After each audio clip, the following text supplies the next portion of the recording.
right, we should be streaming. Can you see us out there, Twitchland? How is everyone today? Let's let them Good. in. Why not? All right, Whisper, post the Twitch link, Release the hounds. and so shall it be. We're just getting our Discord group into Chief Chat. Then we'll be starting the official stream. We have a new build for you today for Ember, and we'll be talking about the strangeness in game development with chat. Some weird things and why you don't see chat in many games anymore. And it's not the reason you think. Some people already know this in our community. We've talked about it before. But for those of you who have been wondering, why can't I see chat in this game? Is it just because it's all voice now and everyone's just depending on Discord? Well, that's part of the reason, but it goes a little deeper than that. All right, so while I got everybody in here, before I send a message out, I want to make sure that on Twitch that you guys can hear the entire team that's going to be participating in the stream today. So I'm Mark Kern. I'm creative director for Ember, and we are having a stream where we're going to show you a little pre-alpha demo of what we're working on. And I'm joined by various developers and my community team. So hello, community team. Hello, devs. Say something one at a time, preferably. Hi guys, this is Ronan. I'm the community manager here, and you've just joined up with the greatest community known to gaming. All right. Did we hear Ronan?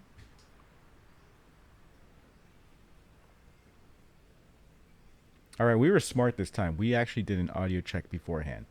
And I swear to goodness that Voicemeeter has, or Discord, one of these is the culprit, keeps changing the way it does audio every single time.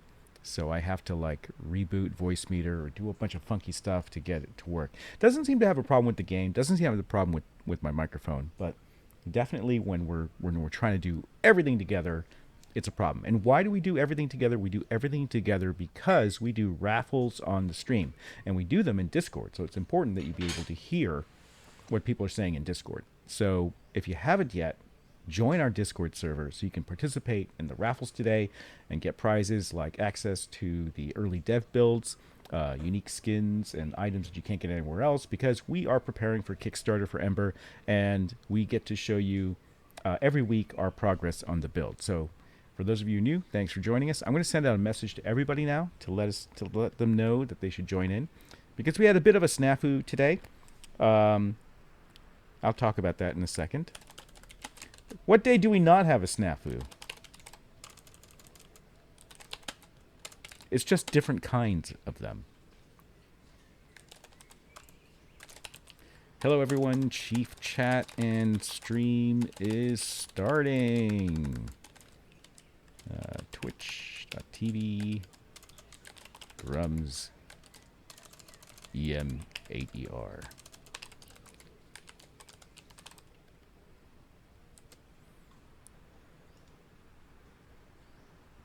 Okay, I'm going to copy that. And why don't we go over to Twitterland?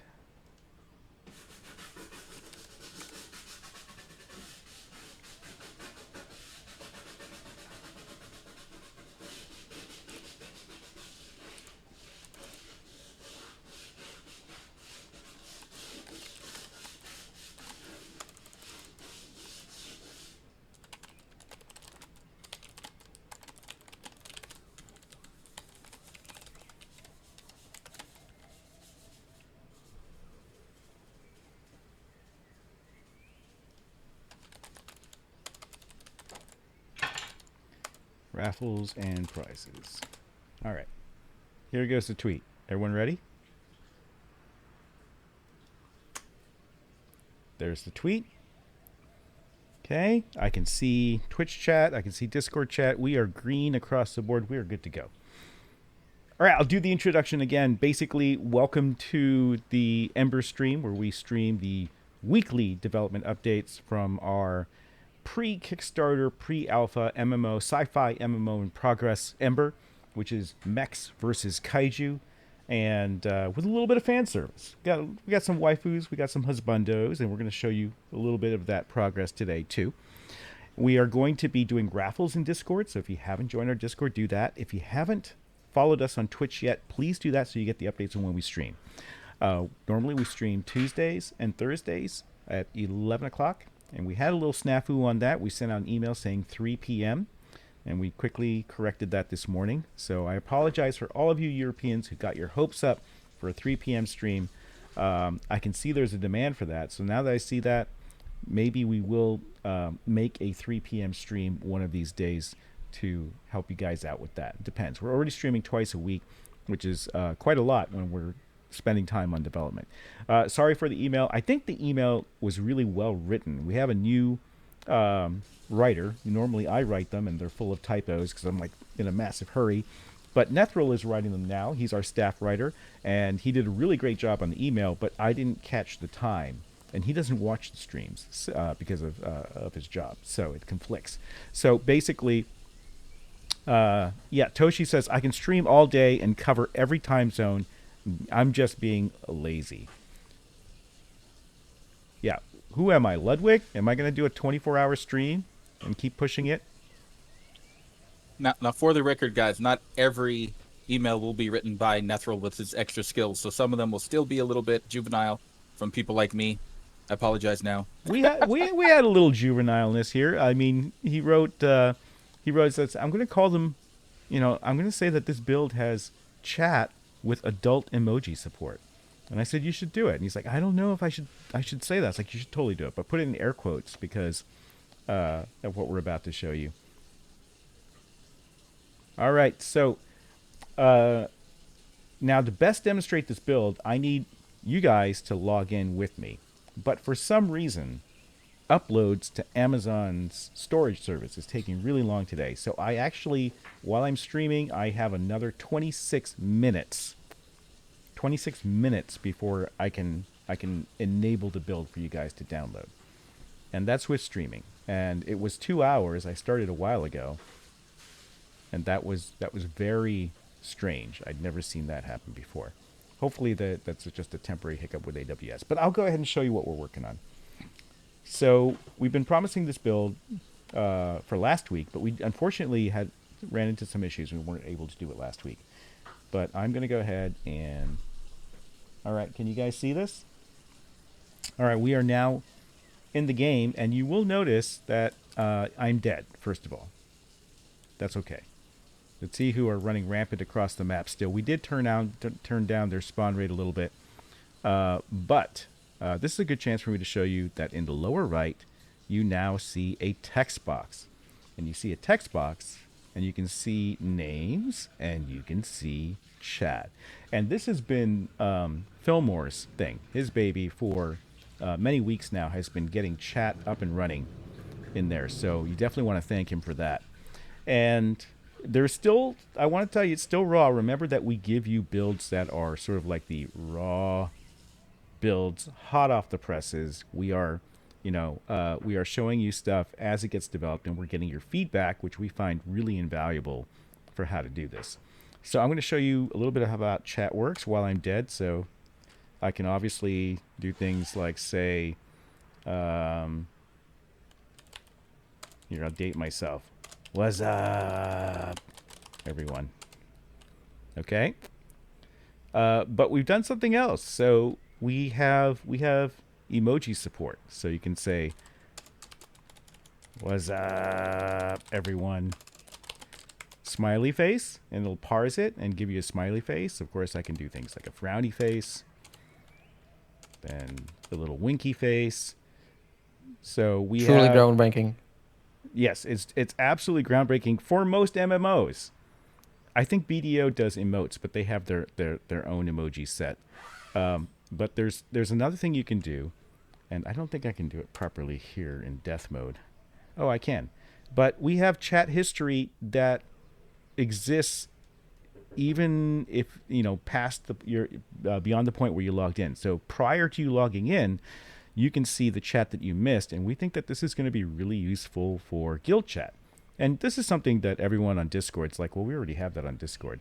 But I think when we have guilds, because armies, personal PvE armies in the game are going to be really important, that being able to see chat history is going to be super duper important.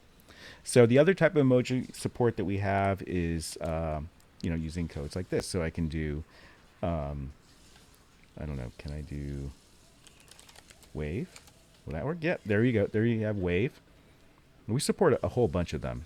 Ben said it took forever to import all the emojis. And then I can do things, and I promised that we also did like adult emojis. That was in the teaser of the email. So adult emojis are things like eggplant, peach. What are the other ones? You want to try poop? We trying poop? God. Yeah, poop's in there. Oh no. Okay, do we have middle finger? How do you do that? Is it one word, middle finger, like this? No. How about finger? No. How about what the word represents? Middle. I mean, the finger represents.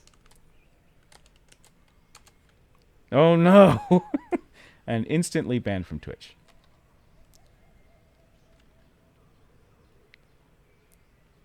Yep.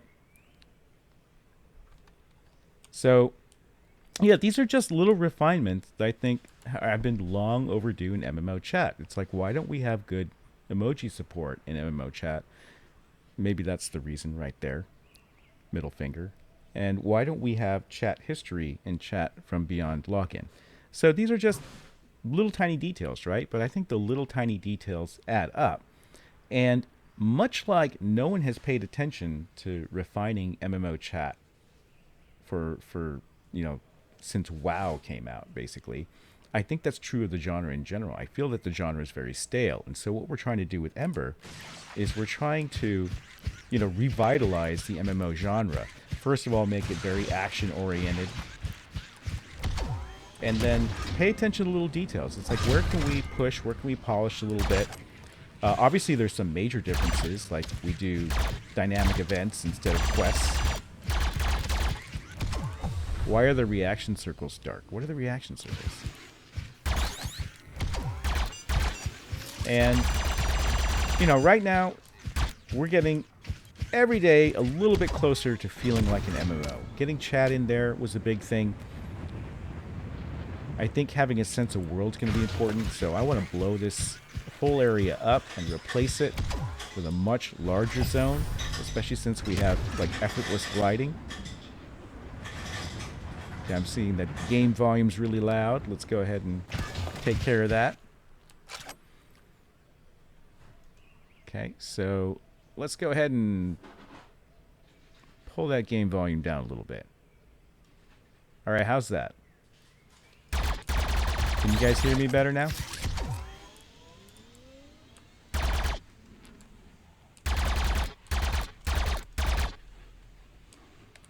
Okay, good. So I want to give you guys more of a sense of world. And so, we're doing a big, huge graphics revamp. And part of what we're doing is...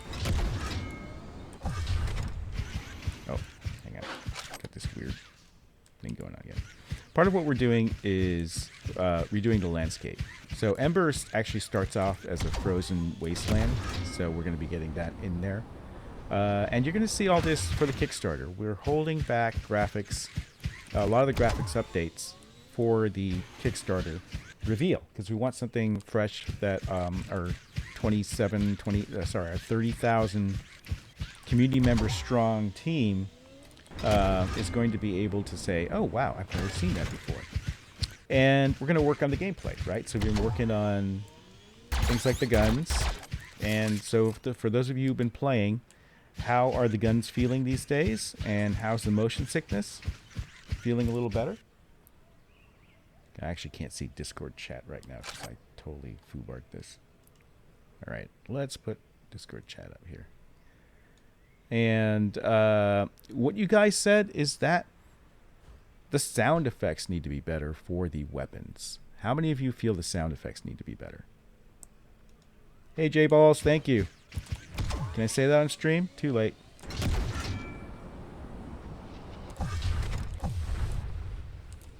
Ah, Pisostia. Thank you. I'm glad you're a fan of Firefall. So, you know, for you Firefall fans, can you shoot? Yes, I can shoot.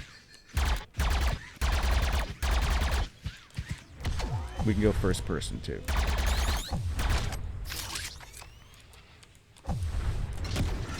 So we reduced the spawn rate of the Tsihu so they're not overwhelming the server anymore. That was an important thing. But now I'm finding targets of opportunity a little more difficult to find. Gun sounds no to ni better. Yes. What does that mean? Yeah, the plasma sound. This is our placeholder plasma weapon, by the way. You want a little more of an oomph there? You want Aranas? Yes, the classic Aranas. Alright, let's go find something to shoot. Where were they spawning?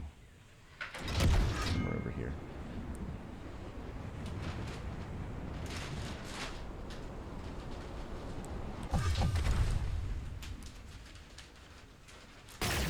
Have we ever promised some kind of Arana type enemy? Because I read somewhere that every video game has to have a spider type enemy. I don't know if our Aranas were spider-like. They were more like hermit crabs in Firefall. Assault rifle sounds bad. Plasma is okay-ish. Okay. So yeah, I think working on gun sound effects can be important.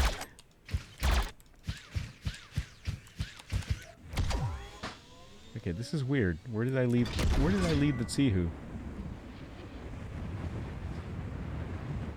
Did we turn down the spawn rate so much that they just don't appear anymore? They were there earlier, I swear. I was like running around shooting them. You even saw them on stream.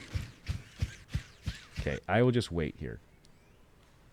Alright, let's check on the status of the upload, because I want to get you guys into the build. Kind of hard to test chat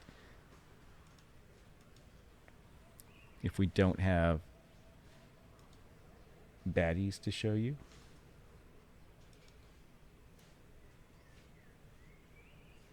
And we are at 15 minutes out. All right, so let me do something else. I'm going to go show you guys some of what we're doing.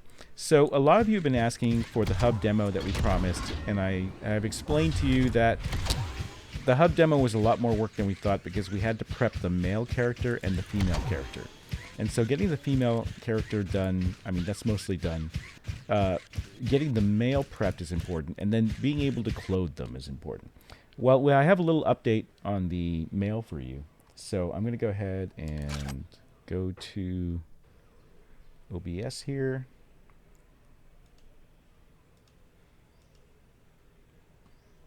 And let's see what we got here. All right, so we've been texturing the male. And remember, this is kind of like our Final Fantasy-esque, you know, slightly less sharp-edged male. And you can see here some of the texture work we've been doing with the, and this is combinized. This is kind of like our halfway look between that of photorealistic and stylized. So we have got the stylized hair going on, and we have the more photorealistic eyes and skin. And this is the new male character. And before you guys ask, we also have a more masculine head in the works. If you remember how we, the heads are swappable. There'll be different age heads. So this is more of a youngish one saying.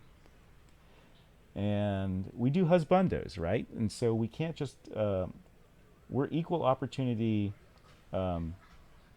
exploiters here. So we have definitely a husbando look going on here, and there's different types of husbando. I've learned so much from you guys since I started this. I know that, for example, that we have to have a type like this, and then we have to have a more masculine, rugged type, and then we have to have the dad bod. Apparently, the dad bod's super important to have. There you go. For those of you who wanted to see a close-up of the lips, you can see the amount of detail that's put into that.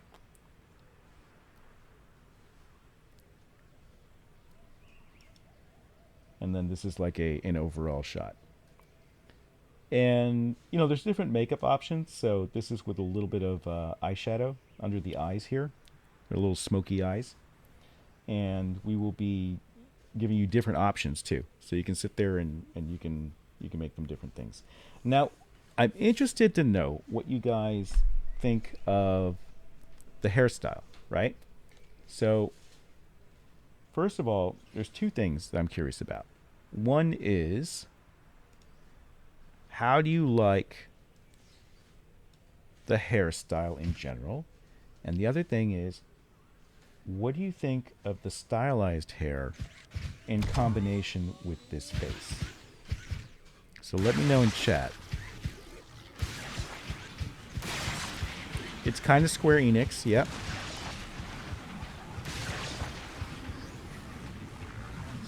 Okay, we get some comments that the hair might need some work. Oh, let's see who are responding now. Thanks. You're about to die. I have died.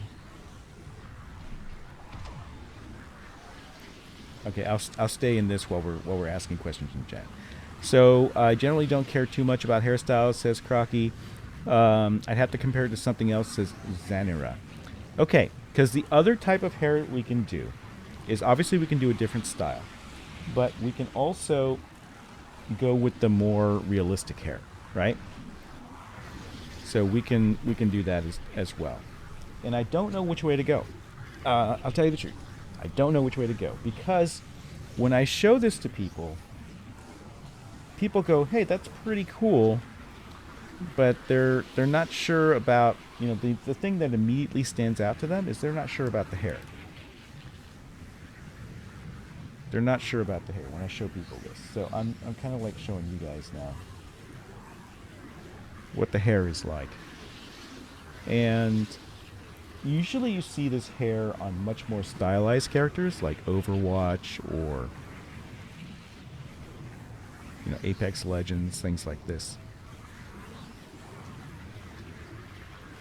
Yeah, well, the hair is going to look plastic because of the way it's modeled. It's modeled as, you know, big shapes with curves and arcs. So here's what we're going to do.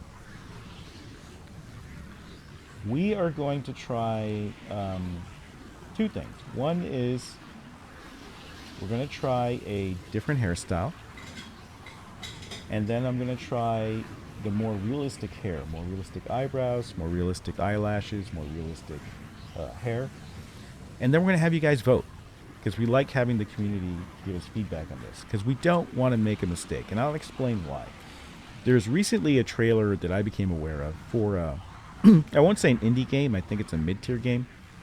And, you know, potentially a competitor, even though they're not an MMO, but I'll go ahead and mention it. It's called Exomecha.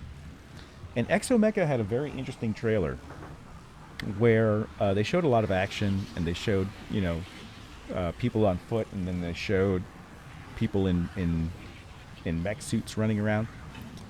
But nobody cared. There was a huge amount of people that liked it. 6,000 people liked it, and there were 1,000 dislikes. So the ratio was creeping up there.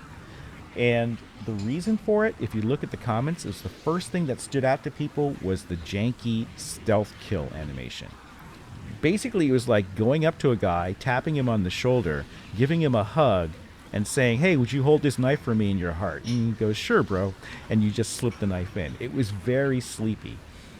And people really focused on how bad that one animation was. Out of the entire trailer, the trailer showed all this stuff, but people got really hung up on this one aspect, and it sort of tainted the video for everyone else. And, you know, sort of made them have a negative feeling about the whole trailer. So, in the age of the internet, right, I think that you can't have one thing that obviously sticks out like a sore thumb, because people will just riff on that constantly. I think that you have to have a couple of wow moments. Not everything has to be wow, amazing, oh my god, right? And that's really tough to pull off. And to be honest, in a video, if you have a video that does that, it's a little bit misrepresentation because games aren't level 11 in moments all the time. So you got to have a couple of moments that make you go, oh, that's really cool. But you also can't have anything that obviously sticks out as poorly executed compared to the rest of it.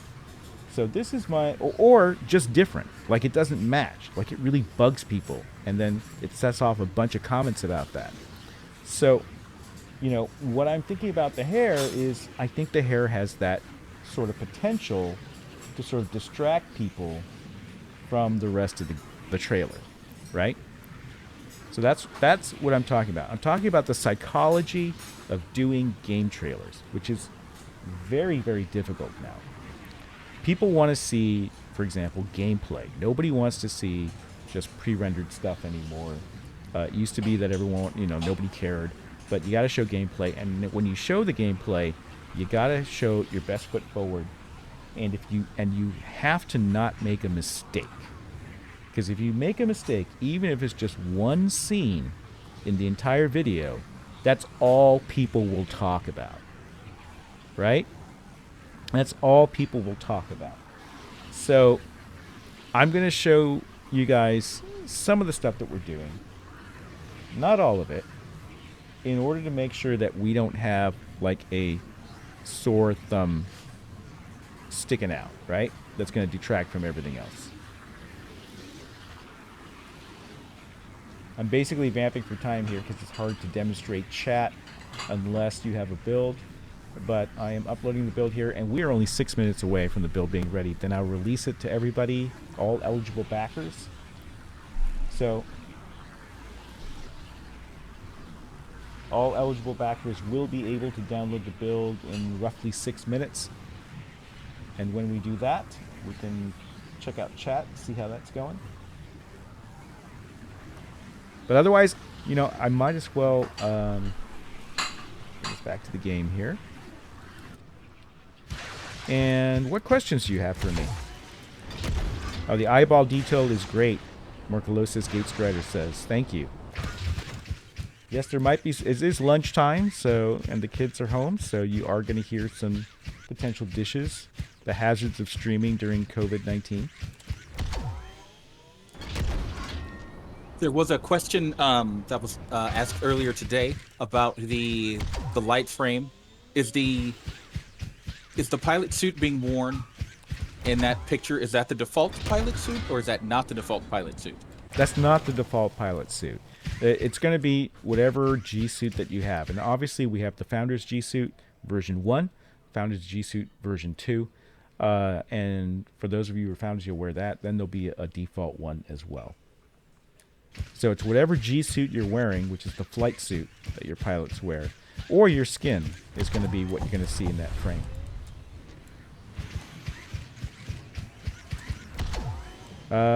Nicholas says, personally, I love the style, the mixture of realism. I think that would be fine to have was continued in the past. Just hair versus eyes. Well, we're gonna bring it to a vote. We're gonna do a different hairstyle. We're gonna do a more realistic hairstyle. And then we're gonna compare the two, and you guys will be able to vote on it. APB Reloaded character customization was really awesome. Because you could just like slap logos and everything. There was a huge paint program built into that character creator. I thought that was pretty cool. What was that statue? Oh no. Did Ben spawn the statue? Well, Toshi, we thought you said you wanted a Chad build, so we built the Chad for you. There it is. I didn't even know this was here until we were trying to fix a bug, and then Harry was like, I think something's in the build. Yeah, I saw this very deeply subversive backdoor in the code. He even tried to squirrel it away in the blueprint graph, away from all the other stuff that I have there. It's like in the far corner. Yep, the away from Star Wars, I everything. get it. It's like I'm looking at the code like this is really stupidly hard-coded code. Like what does this even do? It's like comparing against like specific account names, because it has the variables are named like Chad, and I was like, he made a mistake. There's a typo, right? He was working with chat, so obviously he misnamed a variable of some kind that does something somewhere that I don't know about, right?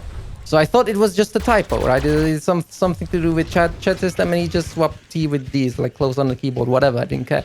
And then I'm like, then I realized what it is because I went to look what it actually does. It actually spawns a actor into the world, and the world is the actor is this, and like this is deeply subversive,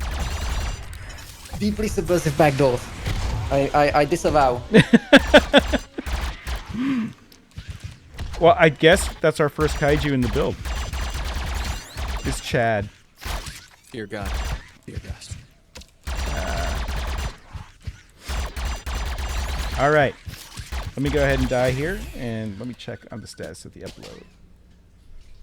I'm going to put up the railhead.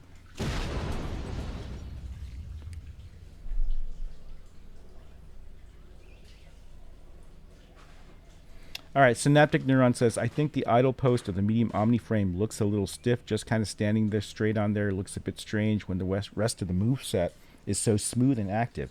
Yeah, that's because it's a placeholder right now. So, let me show you. So this, I'm going to get shot at. Hang on.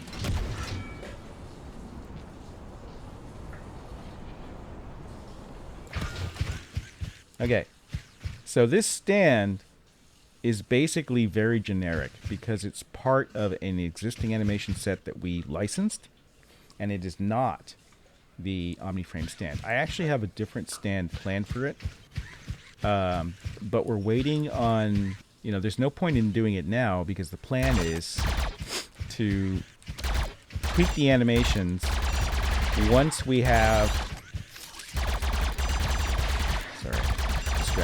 Once we have the new Omniframe in, because we've been doing an Omniframe redesign, right? I mean, you guys know this. So if I show, I'll pop over here, and you know that we are doing new frames, and so what you're seeing right now is the medium frame, but that's going to change. That's going to look like this, right? So that's a huge change. And when we do this, that's when we'll tweak the stand pose. So I hope that answers your question. And we have the light frame, of course, which is supposed to be much more firefallish. Caden09 says probably good to have 2 or 3 neutral pose stances. Yep, I think having multiple idols is a good thing. And so that's the light frame, that's the medium, and then I can show you the heavy here. So for those of you who don't know, this is kind of like a huge mech versus kaiju thing, and we want to have a lot of different kinds of mechs. And so these are the 3 variants right now. Everything from like a very light frame all the way to straight up mech with the heavy. Exactly. Who said that? Nibulus.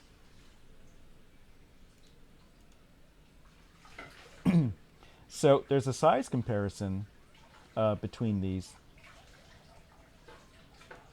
that you can see here, and actually the heavy is a little small in this. He's actually going to be a little bigger.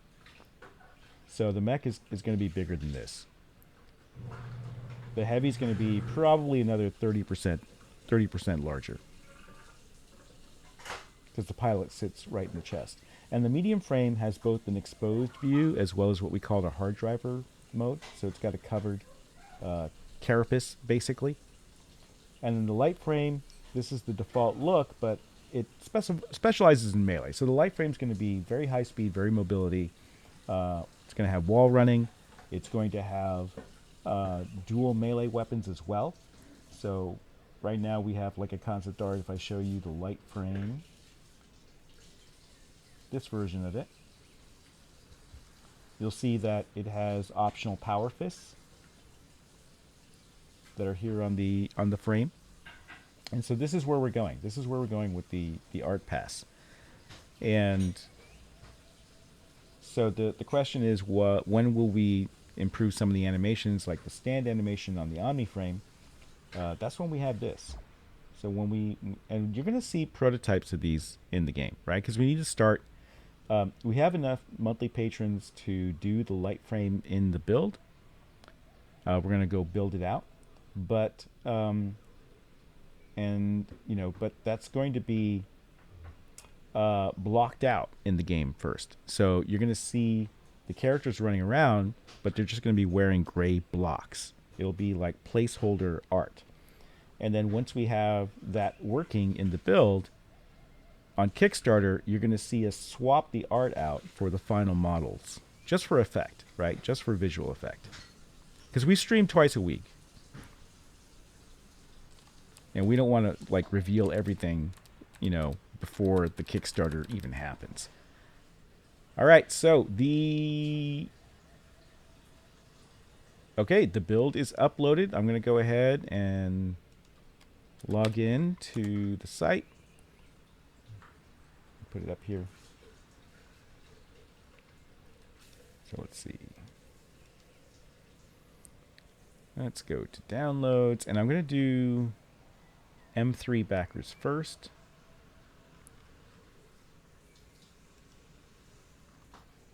So if I go to downloads, and I'm going to go ahead and, just to make it fast, I'm going to go ahead and replace the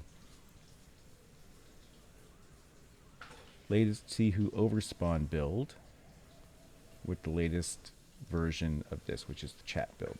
So, sorry for the delay. It was just a really long upload here.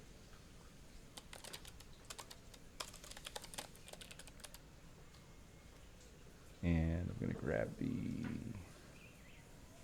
key, the object. Yeah, the heavy frame wields a shield that they can shield surf on, right? So if I go to the heavy frame, you can see that he rides that shield, and it's basically going to be rocket propelled. And there's no classes, so you can basically spec out your frames. There's going to be a high degree of customization.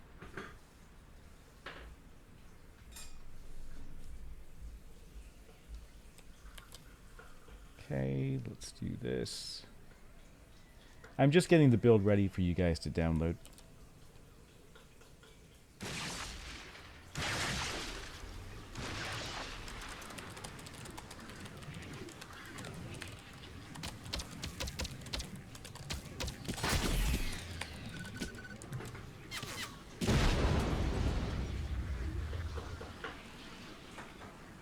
Okay, so for M3 backers, go ahead and check that that's working for you. You should be able to see and download the build, and let me know. Let me know in Discord chat or in Twitch chat. Okay, Giga's downloading it now. Awesome. Okay, I'm going to go ahead and enable it for newcomer. So if you want access to these builds, you can become a pre-backer at any time. You can become a newcomer backer at any time. And you could actually just download it now. And if you are a monthly patron subscriber, you actually will get access to the older builds. So you're going to get access to the See Who Overspawning build after this. Okay, so newcomers. Let's do newcomers.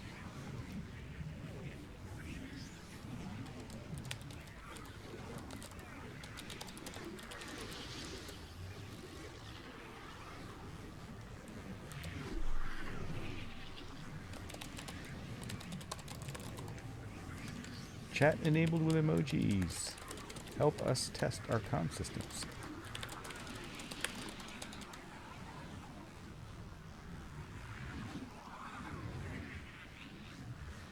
Okay, newcomer builds. Newcomer backers, you should be able to download the build now. The build should be called latest chat enabled build or something like that. The word chat will be in there somewhere.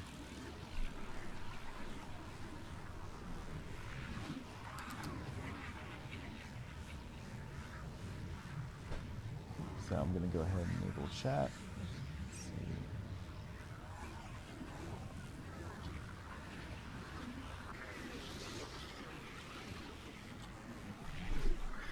Okay.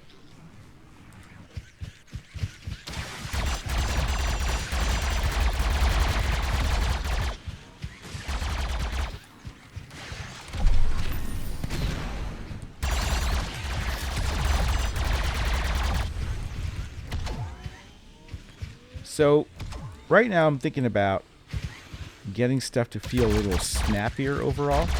Like Dash is feeling pretty good because we made a camera change to it. And I'd like to get some of the general jetpacking to feel a little zippier. But I don't want it too zippy because I'm reserving that kind of for the light frame. I want these guys to still have some sense of weight.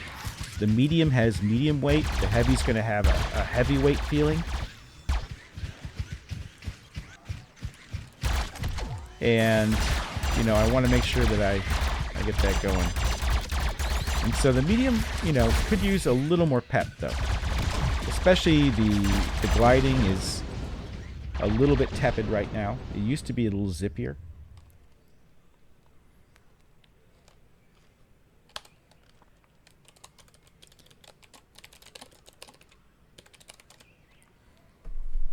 And let us know what you think about the chat. Like, suggestions, feedback. There will be a feedback forum on this build, just like there always is in the forums.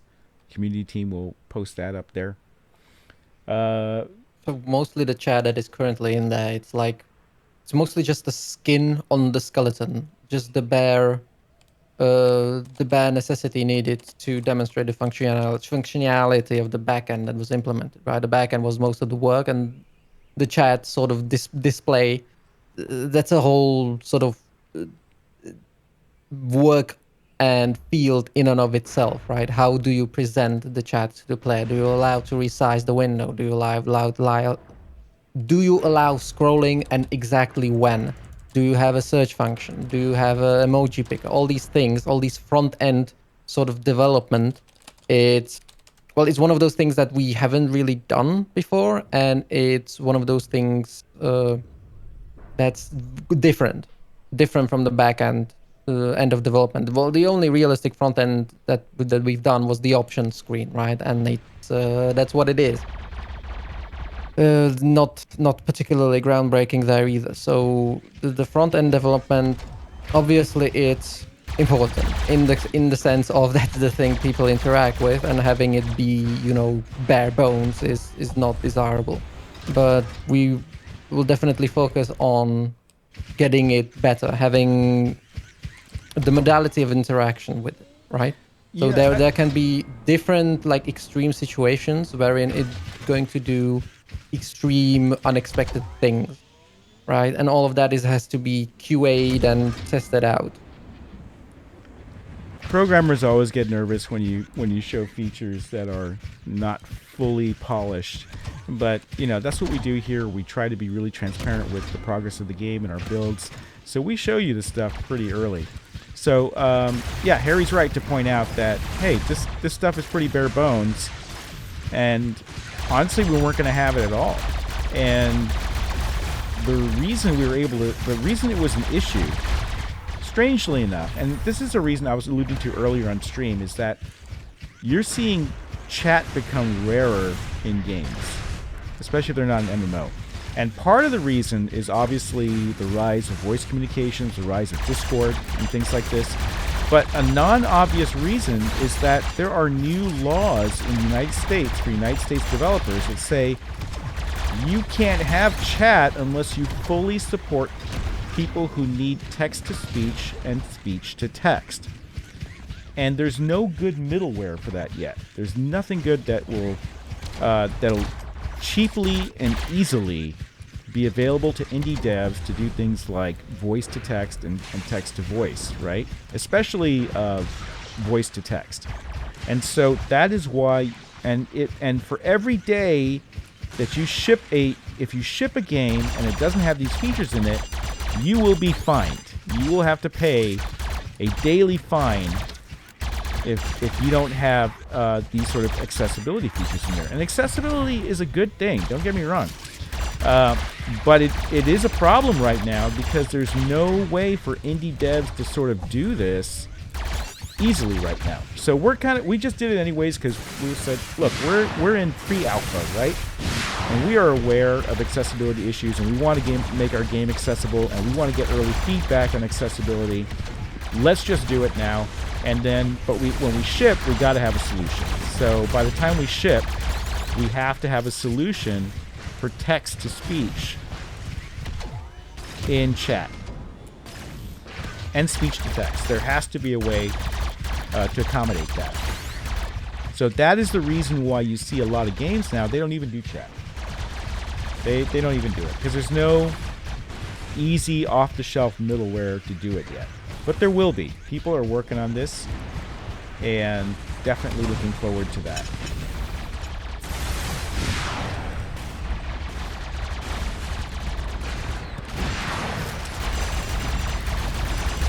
Okay, we got more people downloading. I see more people joining the build. We got 23 people in here.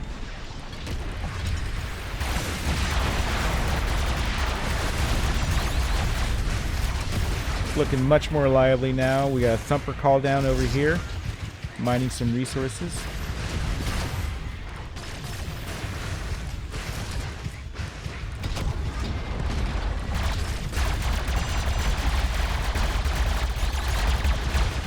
I want to see that chat again. Toshi or Ben?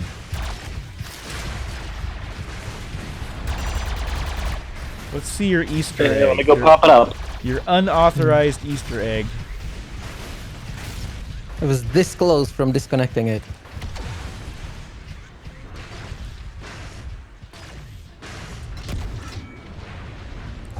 I got a Klingon on me.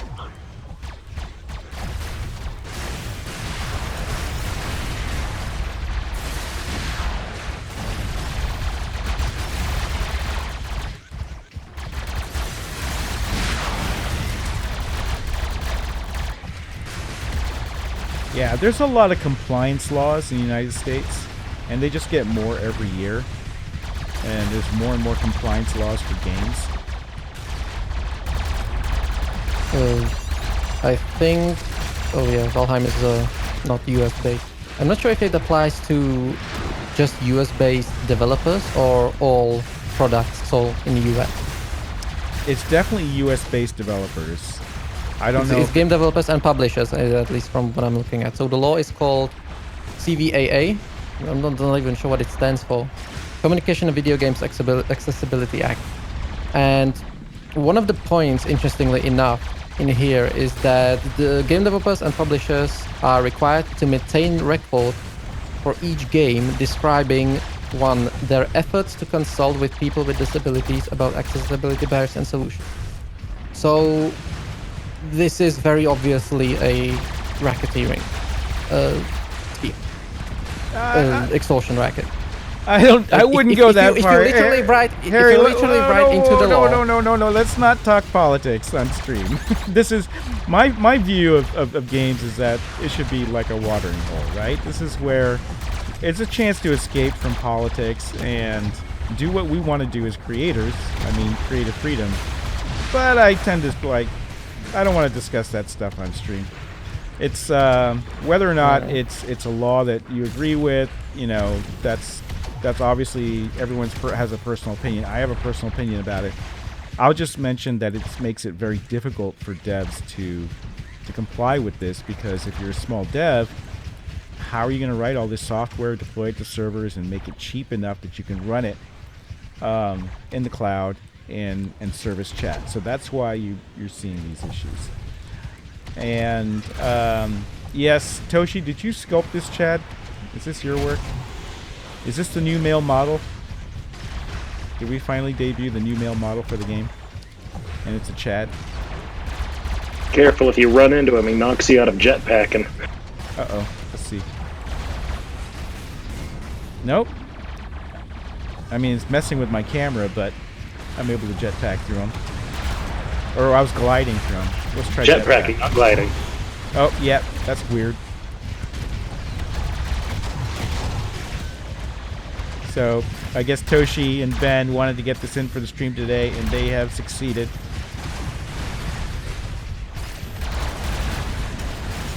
New minigame idea.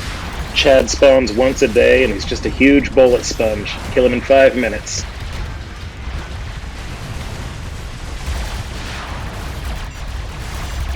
All right, so we have basic chat working. Expect some refinements, like on scrollback and things like that, but don't expect something super refined for Kickstarter, right? We're focused on the gameplay. I wanted to get communications in there just because we are an MMO, and to have an MMO without any sort of basic chat functionality feels really weird. And you guys have been waiting for chat for a long time.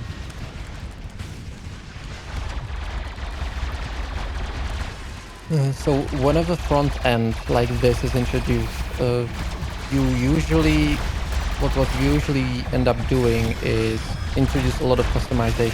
So the reason, the thing that I primarily play, so I primarily play World of Warcraft as a sort of MMO comparison research source thing, and you know, in World of Warcraft, you can, you know, resize the window, set a specific font. It's highly customizable, right? This is basically due to the fact that the whole UI, the whole front end is written in a runtime scripting language, so it can be, to a very, very large extent, modified by end users with add-ons or whatever. But even as far as the basic implementation goes, you have the various chat tabs, you have channels, you have font resizing, you have chat window resizing. That's sort of the basic front-end customization that we can do. So not everyone is going to like the colors, like not everyone is going to like the font or the size, and that's to be expected, right? No, not some people would prefer it to be on the left side rather than the right side. There's no particular like rational reason behind it. It's subjective preference, and ideally you do not lock people into one sort of focus controlled generalized preference, right? Ideally you allow that. Currently I not disagree. even close to have a I framework actually like that. have a different philosophy on that. I think while customization is good, it leads to lazy UI design, the laziest stuff I've ever seen. Because what happens in most MMO teams is they go, well, we're just going to make it user customizable, and you can drag the windows wherever you want, so we're not going to pay attention to a optimal workflow, an optimal UI workflow. And what happens is you get a lot of lazy design. What you need to do is you need to first start with an optimal workflow with fixed locations for everything, and to not overwhelm the user with choice. This is very important. This encourages good design. You solve for the 80-90% use case, you streamline it, you polish it as much as you can, and only then do you add the customizable abilities. So, and then you have to be very careful about how you approach it too, because what happens is people get into broken UI states, and then they have a bad time. So you got to be really careful. So I think, Harry, I have a very different philosophy from you on that. No, you're talking about something different. You're talking about the designing, the reality of designing actually a good UI is one thing. The other thing is from the developer's perspective. When you know you are going to do the customizing thing, there is a certain developer programming approach that you have to approach it from. You have to make it, you know, modular, customizable. You have to abstract all the variables away, right? So that's a different sort of style of development than when you were just doing the fixed UI. Of course, we will try to make a UI that's sort of usable by default. That you will more than usable by default. Very well polished by default. As ideal as can be, yeah, sure. That's what I meant. But even to the customization of like colors and font, right? I honestly don't have the numbers of how many people do that. Like from my use case, I would imagine like the minute adjustment of something like font size, right? I would imagine that, because another thing is, even if some people won't get to this customizing UI anytime soon, maybe they have to put in like 10-20 hours before they even think about customizing their UI, and that's mostly how how it goes with World of Warcraft, right? You don't get people customizing UI immediately, but when they get to it, it's they go to it to different degrees, right? Into different lengths. For some, the UI customization ends at changing the font size, like literally that's it. Well, but you got to remember Yeah. that WoW had the advantage of crowdsourcing that development. So they did their whole front end in Lua and XML markup. And so Yes. when people wanted to write plugins for it, there was a system there that let them do that. And Unreal doesn't ship with any system that does that. So we have to balance, how difficult it is to support something like that and its impact on performance too, right? Because there was a hit with Lua, we had to do stuff like rewrite Lua's garbage collection on WoW so that it didn't have frame hitches and a whole bunch of stuff. Like, there was a lot of work into making that customizable. When you're an indie game, when you're a small game, I think the only thing that I'm comfortable promising right now is that you will have a largely polished and optimized workflow. This entire UI, in fact, is changing for Kickstarter. This is not the final UI at all. Beyond that, people have asked for, WoW-style customization. That's something we can't promise because we're not WoW. We're not a vast team with the resources of Blizzard Entertainment behind us. We are working with a third-party engine. We are limited to what they provide and what certain third parties provide for middleware. So, yeah, I'm just not comfortable saying that. I'm not comfortable promising that, you're going to see much more beyond a UI that we can make as polished as possible for this. And if the game is successful, if we launch it and there's a lot of, stuff for that, that is something that we could look at later. But Harry's right. If you do it later, it's a lot more work because you didn't design it up front architecturally on the code side to do it to be that flexible. So that's kind of a conundrum. And when you're an indie game, you got to pick some battles. You got to make some choices. And I think where we need to make that choice, where that dividing line needs to be, is gameplay. I think it's got to be in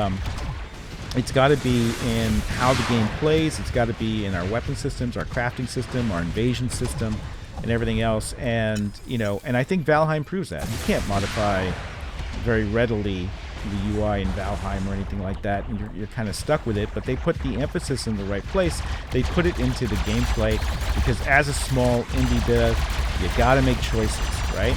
And I think that's a smart choice to make. It's not. Is it ideal? Is it going to be as good as WoW in terms of you can change the UI and everything else? No, it's not. But it'll be fun, and I think that's the important thing. All right, so we got some questions here. When does the Kickstarter campaign start? As soon as we get this Kickstarter movie done, the art pass, and the Thumper Call Down demo as well. So when those things are done, and we're getting closer on that. So we're going to be getting back, now that basic chat is up and running, we're going to be getting back to doing more refinements on the AI, getting the Thumper encounter working, and making our enemies more interesting. Because I think right now, they do basic stuff. They walk around, they patrol, they shoot. They're working fairly well. Chat just cracks me up. But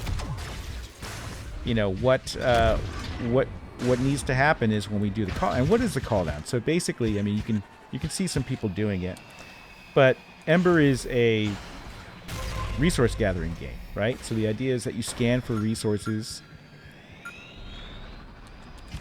And we can go up here and you see some Fomorium and things like this. And when you land on one of these spots, you can call down the Thumper Mech, which is your mining mech companion.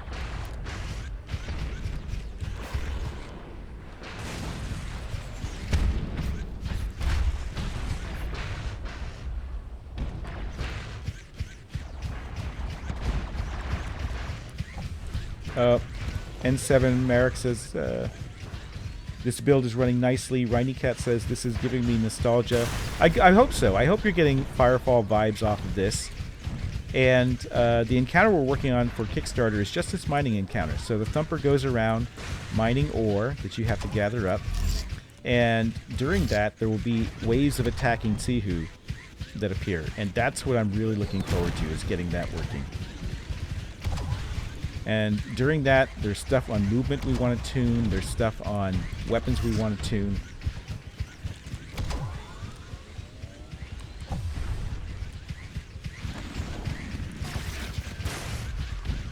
And yeah, this is totally how resources were mined in Firefall. It should sort of like bring you back to that.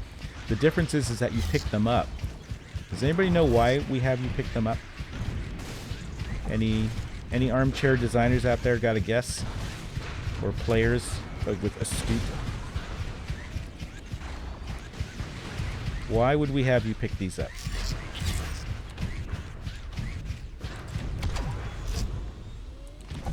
To make you feel like you actually gathered them. That's one reason.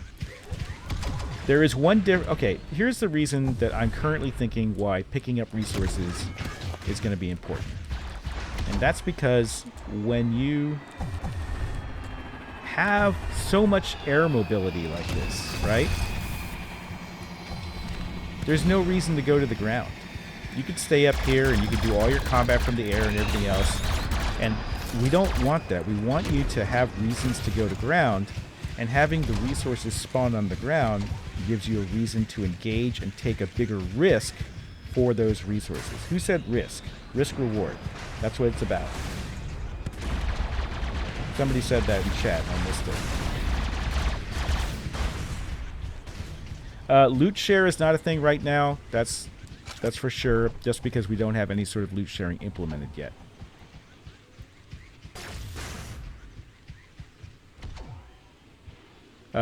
Skills Z says, please Grums, don't be insufferable about it like Digital Extreme was with inbuilt loot magnets. Harry is our Warframe expert. Harry, what does he mean by that? About Digital Loot Extremes magnets? going He's extreme referring to- with the loot magnets? He's referring to how for the longest time the Warframe community requested that that we could pull loot from farther away without having to mod for it a certain way. It was a whole thing. So basically, Oh, we're yeah. saying, let's have a decent amount of distance that we can suck loot to our frame.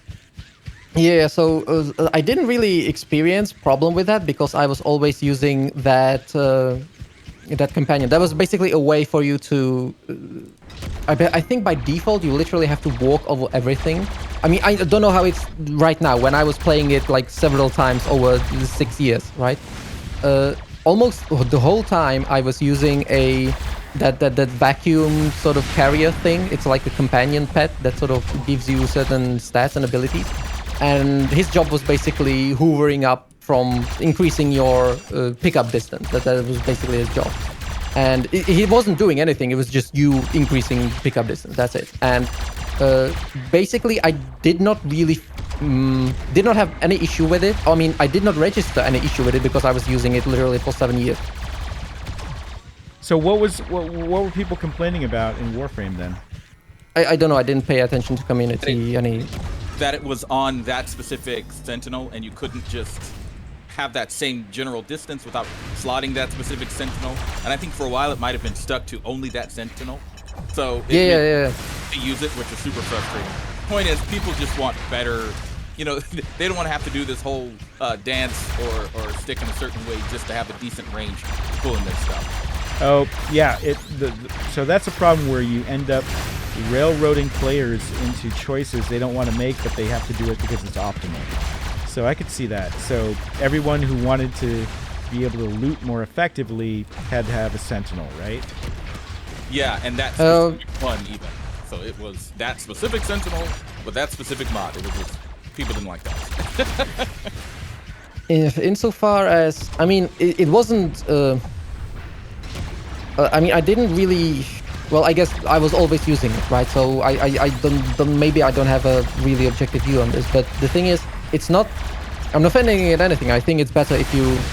If you have maybe this way it is better, right? Like from this sort of objective point of view, wherein everyone is going to do this mod is so mind-bogglingly useful that or requested and desired and used that it is going to, like you say, railroad people. But at some point, I think this line of sort of streamlining leads to where World of Warcraft is now. So I'm wary of it. Because I'm having sort of the thing that I think of when I consider this is talent, and how they basically did away with talent under the exact same rationale that you're always railroaded into one cookie cutter spec and you know, whatever. So we can just do away with talents entirely and give you 3 choices at every 15 levels, right? That is supposed to be meaningful. But even that, at the end of the day, throughout the different expansions, ended up being you ended up being railroaded anyway. So they didn't really help with that. And I always thought the talents. Yep. Oh, I like Diablo 2's the philosophy we had on Diablo 2 when we did the skill trees for that, which is more possible in a non-PvP game, right? And it's basically this. It's like, if you like doing any one thing, let's make that better and better for you so you can dump all your points into it and do it as much as you like. So I like that philosophy a little bit more. So is that railroading? No, because there's different possible things you can do with that. But yeah, I don't agree with what they did with WoW. I don't like the vast oversimplification, the removal of talents. The thing is, you get there over series of incremental, very small steps, right? And that's why I'm wary of things like this. So I don't know whether Warframe, it's probably a better choice. Maybe the way I would go about it is that if you have something, if you have this property, this pickup distance, it's basically like that, right? So without this companion and without this specific mod that you use for the companion, you basically have to walk over the loot to pick it up, right? And having this magnetism increases it, I don't know, like tenfold. You pick up stuff from 2 meters away, and it's more convenient and it's more satisfying. So that's why I was using it. I didn't really think about it. I didn't think much of optimizing it through the vector of companion. But the way I would go about it is possibly have, I don't know, it wouldn't be Warframe probably wouldn't be able to implement something like this because all its modifications are transient, right?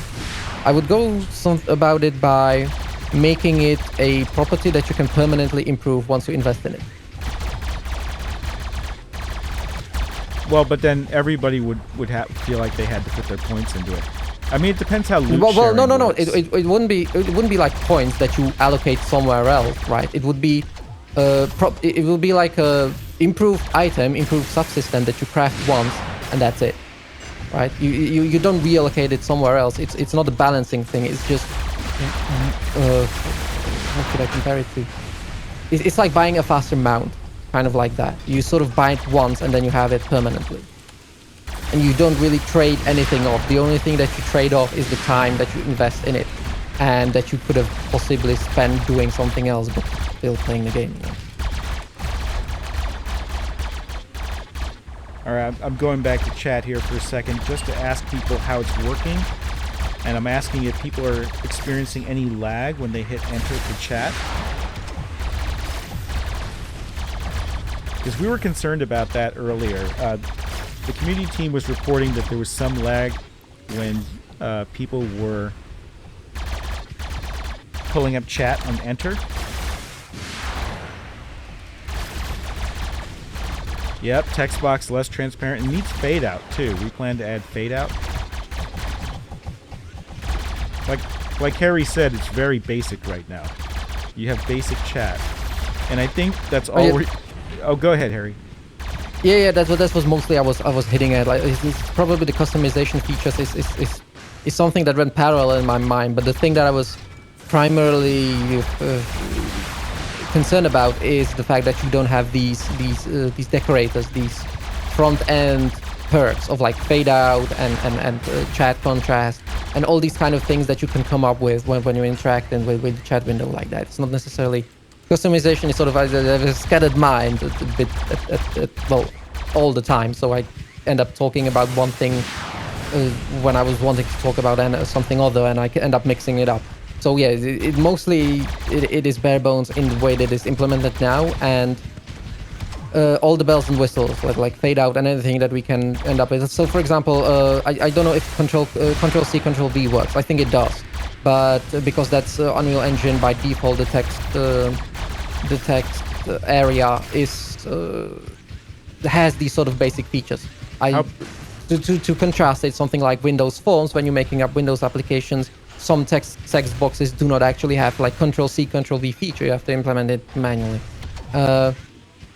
But something like text highlighting, right? So if somebody pasted something into chat and you want to copy it now, I think you can't do that, right? So that's one of those sort of bells and whistles features. Or hyperlink, text highlighting, hyperlinking. So when somebody posts a link into the chat, you sort of are able to click on it. I think, I'm not even sure if that's something we want to do, but anyway, that's something that I come up with at the spot. So many of these sort of what should I say, comfort features, bells and whistles basically are not in there, and we would have to think about which ones we want to add and which ones make sense to add.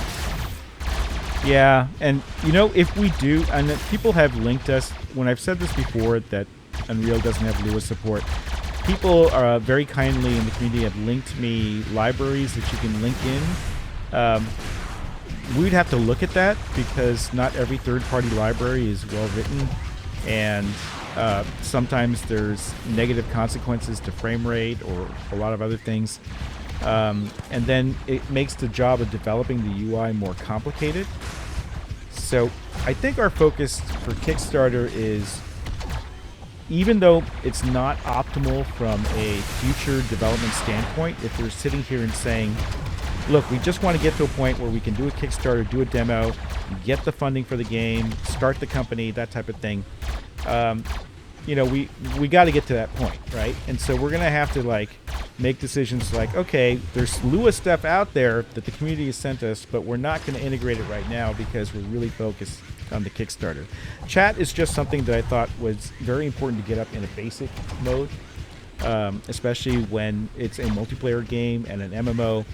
People expect to see at least some basic chat functionality, and I think that that's all we're shooting for right now for Kickstarter, with the caveat that obviously, yes, there's tons of improvement that could be done for chat, and I still want to hear that feedback. I still would love you to post it in the forums. And but it's something that you can expect after Kickstarter, more attention paid to that thing, especially depending on how successful the Kickstarter is. The more successful the Kickstarter is, the more we can pay attention to these quality of life features and everything else. As long as we have something at launch that is streamlined enough that 80% of players, 90% of players are not going to have a problem with, that's the most we can guarantee. And if we can do a little more, we will. We've always delivered a little bit more than what was expected. Remember that this demo for Kickstarter was only going to be single player, and then we decided no, it really needs to be multiplayer because this is a MMO, and we can't kickstart an MMO without a demo that's also multiplayer. And that was a very fundamental change. That was a huge commitment, and without Harry's help, it just honestly wouldn't have happened. I mean, Harry was able to pull the networking code together, deal with all of Unreal's eccentricities for that, and to be able to get us to this point. We also are doing light frames and heavy frames thanks to the monthly patrons and the monthly patrons program. We can build the art for that. It's very time consuming to build frames and to build characters. Oh, here comes the ASCII art. Yep. Oh no. Yep, here comes the ASCII art. Please don't get us banned from Twitch, whatever you post. Yes, when I'm talking about these fancy features, mostly, and I have this problem, I'm talking mostly about the end product, right? So, whenever I envision how it should work, I'm mostly thinking of how it should be when it's all completed, right? If we went to Kickstarter with just this, I mean, it's got that's fine, right? It's chat. It's sort of, you can send messages, you can receive messages. It does the core thing, right? All the bells and whistles, all of that is just very much fine-tuning the final experience, right? We can take a look at what might help sell the Kickstarter, what of a feature we could think about with regards to chat, but most of them will not be relevant for the Kickstarter. I don't think so. Like fade out or anything like that, or item linking. That's an interesting segue back to my original point when I was talking about the Exomecha trailer. We can't have something that's obviously broken or sticks out as really poor, right? So there is a bar. There is a bar that we have to reach for whatever we're going to show. We have to hit a certain bar, and that bar has gotten significantly higher over time, right, on Kickstarter. So, so you're right. We have to have enough, but we got to be smart about it, right? We got to have enough where chat is not just functional, but aesthetically it looks fine. It's not sticking out. And functionally, it's not broken in really bad ways that would look bad on a stream, that people would just sit there and they just hyper focus on. If you make a mistake, they hyper focus on that, right? That's what I've been learning watching game trailer reactions recently. That no matter how, you know, and that trailer had other issues too, right? Like people said it was fake, that it was just a bunch of Michael Bay moments strung together. And that was important to me. I learned that too, because I was thinking that for our Kickstarter trailer, it's going to be important to evoke the emotion of what's happening, to actually make it feel like an epic experience, and to have these sort of like Michael Bay moments in them. But if you do that too much, people are like, okay, is there really a game that you're planning beyond just big explosions, right? So I think that what you need to do is to have a blend of gameplay, epic moments, no cutscenes, or very few cutscenes. You know, just a dash of it here and there.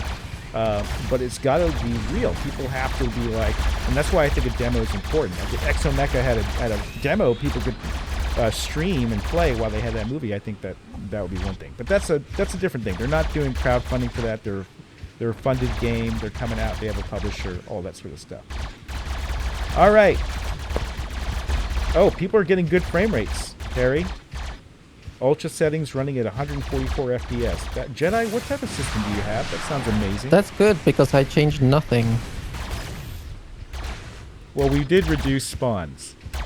Remember the last Well, yes, build? I suppose. The last I build we suppose had the frame old rate FPS issues. improvement by reducing number of things that are in the world is always an option, but you know, not always the desired one. Well, we did that. We did that on purpose to overspawn it, and we knew it was going to. Yes, like the server. I just randomly increased by a random linear fact that this was not a result of a very considerate performance analysis and, you know, tuning it to what is.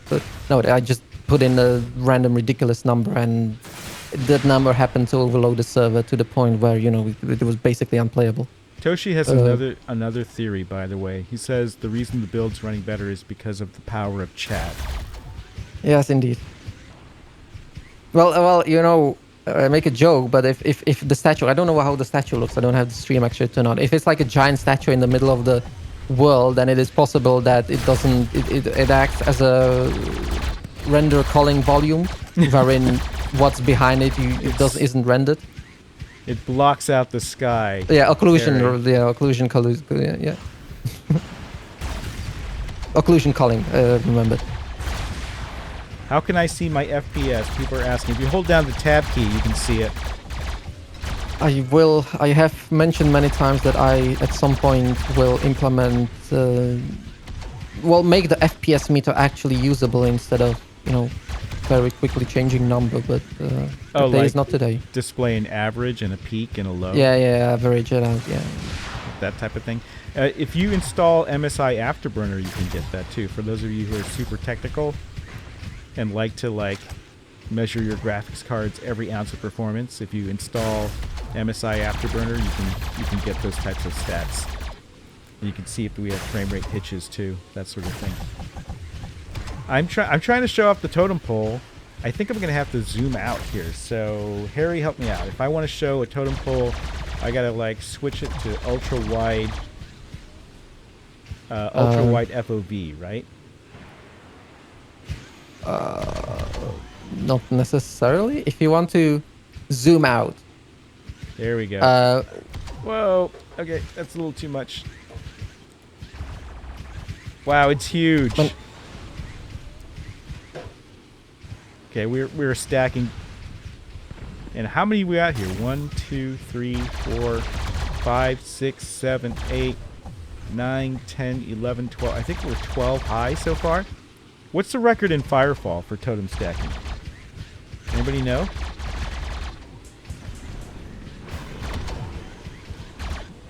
Yes, Girl 7. Upgrading packages is very easy to do. We only charge the difference, and it's automatically calculated.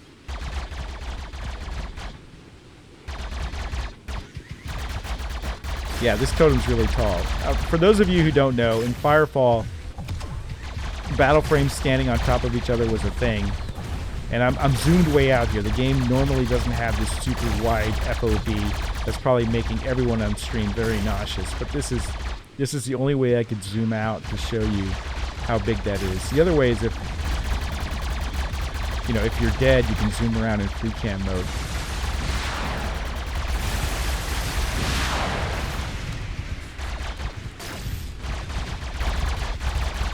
Okay, we have 20.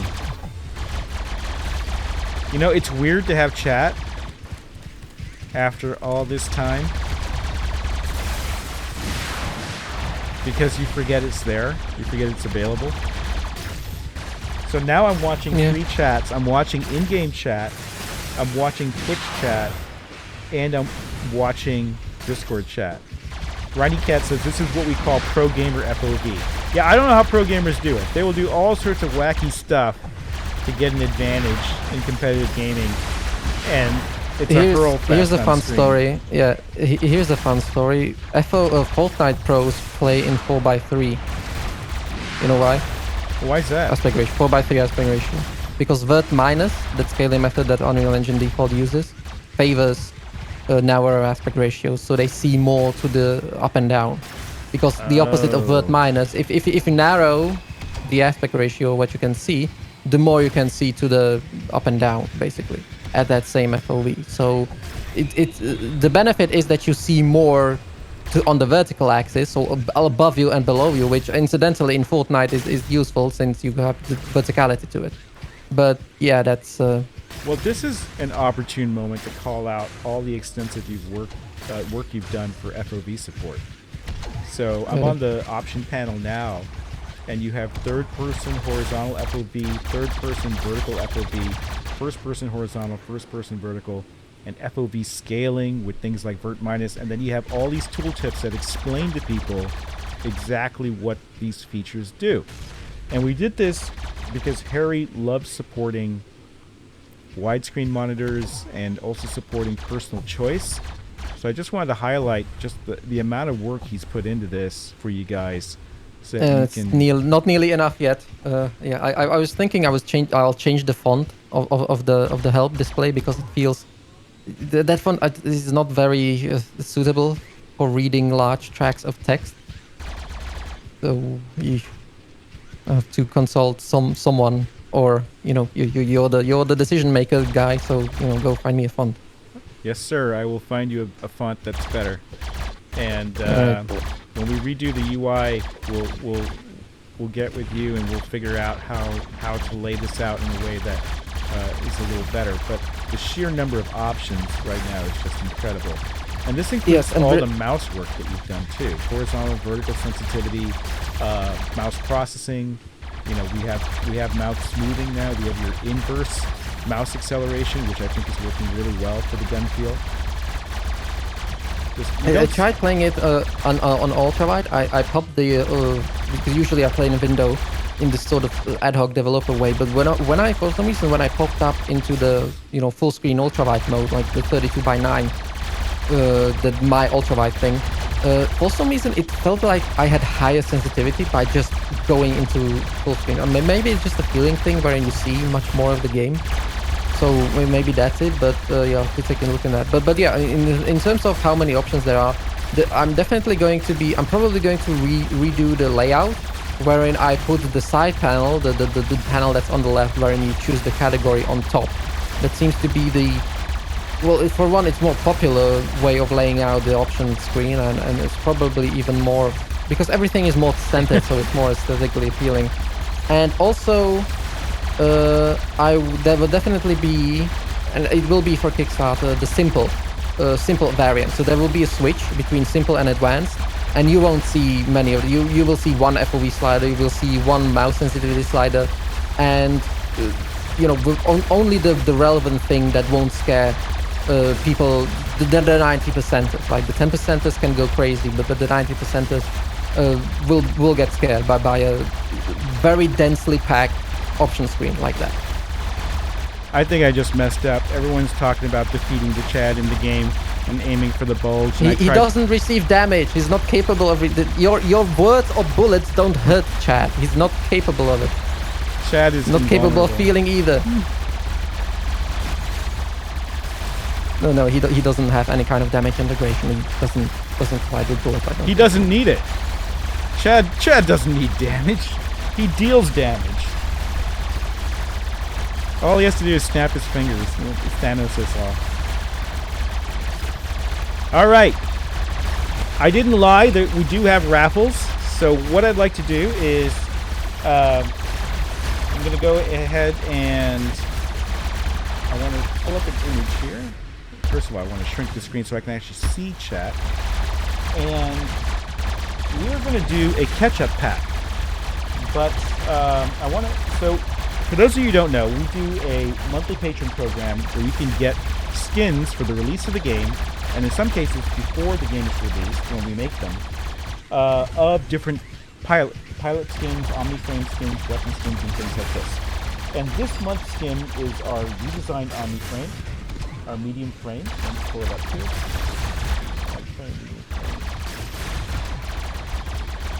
All right. All right, it's a light frame. Sorry, it's a light frame skin. We actually have versions of this for the other frames, but I haven't shown anybody yet.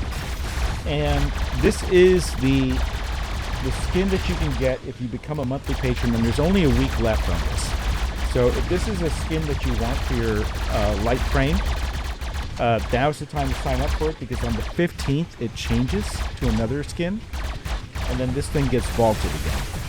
So we're trying to reach 1,500 subs so that we can put the heavy Titanfall-esque front mission-esque type frame into the playable mock-up.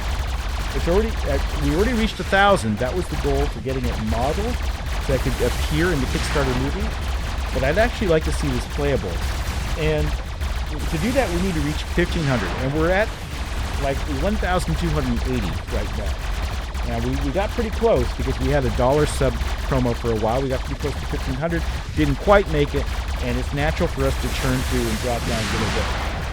But I'd really like to reach 1,500 to put the heavy frame in. So I think it would be awesome to see the heavy frame running around for Kickstarter. It's going to inspire a lot of people who are really into that type of game, right? Because my philosophy is that this is a mech fantasy game. We want to fulfill all your mech fantasies, whether it's an exosuit like Firefall, whether it's something more personal like a medium Omniframe, or if it's a full-on mech like like the heavy frame is going to be. So I'd like to get that in there, and to do that we need to reach 1,500 monthly patrons, and this is the bonus you get if you sign up this month. Now, there are other skins that are also available in prior months, but there's no way to get them anymore. I mean, sometimes we've done a reissue, like when we model them in 3D, we tend to release them because they will be available in the playable mockup. But right now, this is the skin for this month, and if you want to get the prior skins, there's no way to do it except we do raffles here for what we call catch-up packs. And catch-up packs basically give you all the skins, not including this month, but all the skins up into this month. And we're going to show you what that looks like right now. So to participate in this raffle, you need to join our Discord server. Hop on over to our Discord server right now, because we're going to be doing 3 catch-up pack raffles. Now, we don't normally do this many. So we're going to go ahead and do that right now. I'm going to hand it over to Ronan. And Ronan, take it away. You can explain what it is and join our Discord. We will post the skins there so you can see it, and you can participate in the raffle by clicking on Emberbot when that goes up there. And Ronan will explain the rest of it. All right, it's time for some catch-up packs. So for those of you who like these skins, and if you don't, what's wrong with you? For those of you who like these skins, this is your chance to try to win them. Okay, so if you're on Discord already, then you can see the image that Faye has posted. If you're not on there, well, get over there. Let's go. Let's come on over here and let's do this. Let's take your chance to see if you get lucky. I'm gonna check real quick to see how many people have joined up in the last 2 minutes or so. Not very many, so I assume that everybody on Twitch is already here. Okay, If you're not in Discord, you're missing out. That's right. You can't do the raffles unless you're in Discord. So join our Discord server. Okay, so the way this raffle works is you're going to see, thank you, Faye, is you're going to see a sentence from Faye. Underneath that will be a sentence from the Ember bot, and then underneath that will be a little emoji of a notepad with a pencil on it. What you're going to do is click on the little notepad emoji, and that will put you in the running for the raffle. If you click it twice, it will take you out of the raffle, so be careful with that. And of course, you'll see a ton of other emojis that people post. Ignore those. Just people trolling, having a good time. But if you win the raffle, you get all those skins. Now, because we might have a few new people here, we're going to run a test raffle to make sure that everybody sees how it works. Okay? So, Faye, when you're ready, let's go ahead and run that test raffle. Let's give everybody a chance to see it. Keep in mind, this is a test raffle. It's not for an actual prize, other than, of course, Faye's thanks. Yeah, we always Is everybody ready? We always do a test raffle first, so please head on over and try that out. And yes, I think they're ready for you, Faye.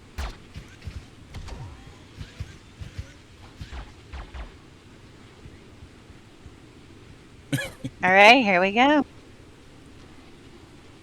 All right, test raffle is up. What channel?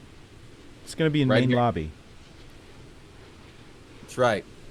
Murilo And I'll- Mentor was asking what channel on the Discord server for the raffles.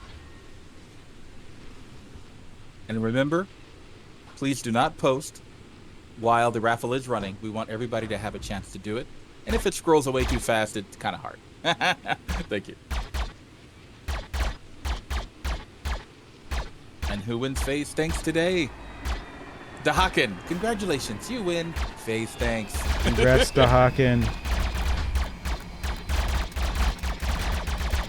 Don't forget, Okay, now join the real Discord. ones. Yes. Now's your chance.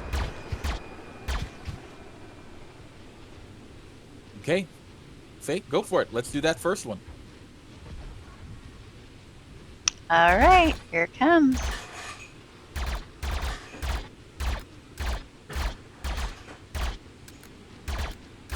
Okay, this is On your marks. this is for the real.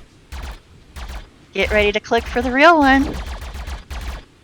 Get set, click. And yes, that's how the real one works. Click on the pencil emoji.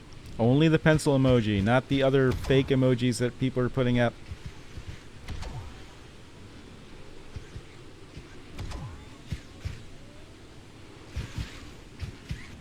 Wow, we might break 100. Wow, 92, 93. Here's a big raffle day. Only click it once. If you click it twice, you won't be in the raffle. The winner is Vibrax.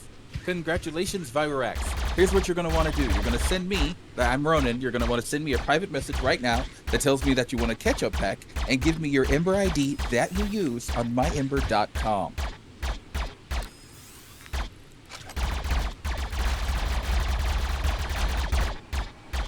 See, we got some sad people. Don't worry, we have 2 more chances for you to get lucky.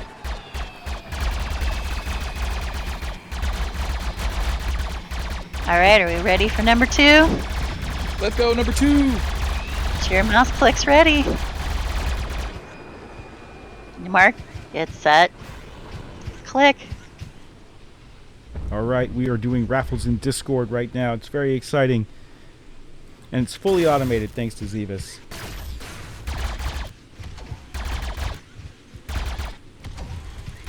Come on, let's break 100.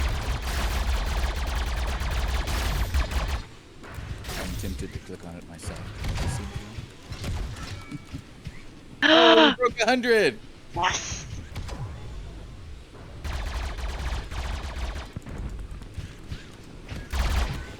Winner is Schmitty D? Is that Schmitty D? Congratulations, Schmitty D. You win a catch-up pack. What you're going to want to do is send me a private message right now and say that you want a catch-up pack and give me your Ember ID that you use on myember.com. Yes, and just like 10 more seconds, we're going to do the number 3. We're going to do number 3 here. One more raffle coming up for the skins and catch-up pack. Don't forget to join our Discord. All right. Is everybody ready? On your marks. Get set. Click.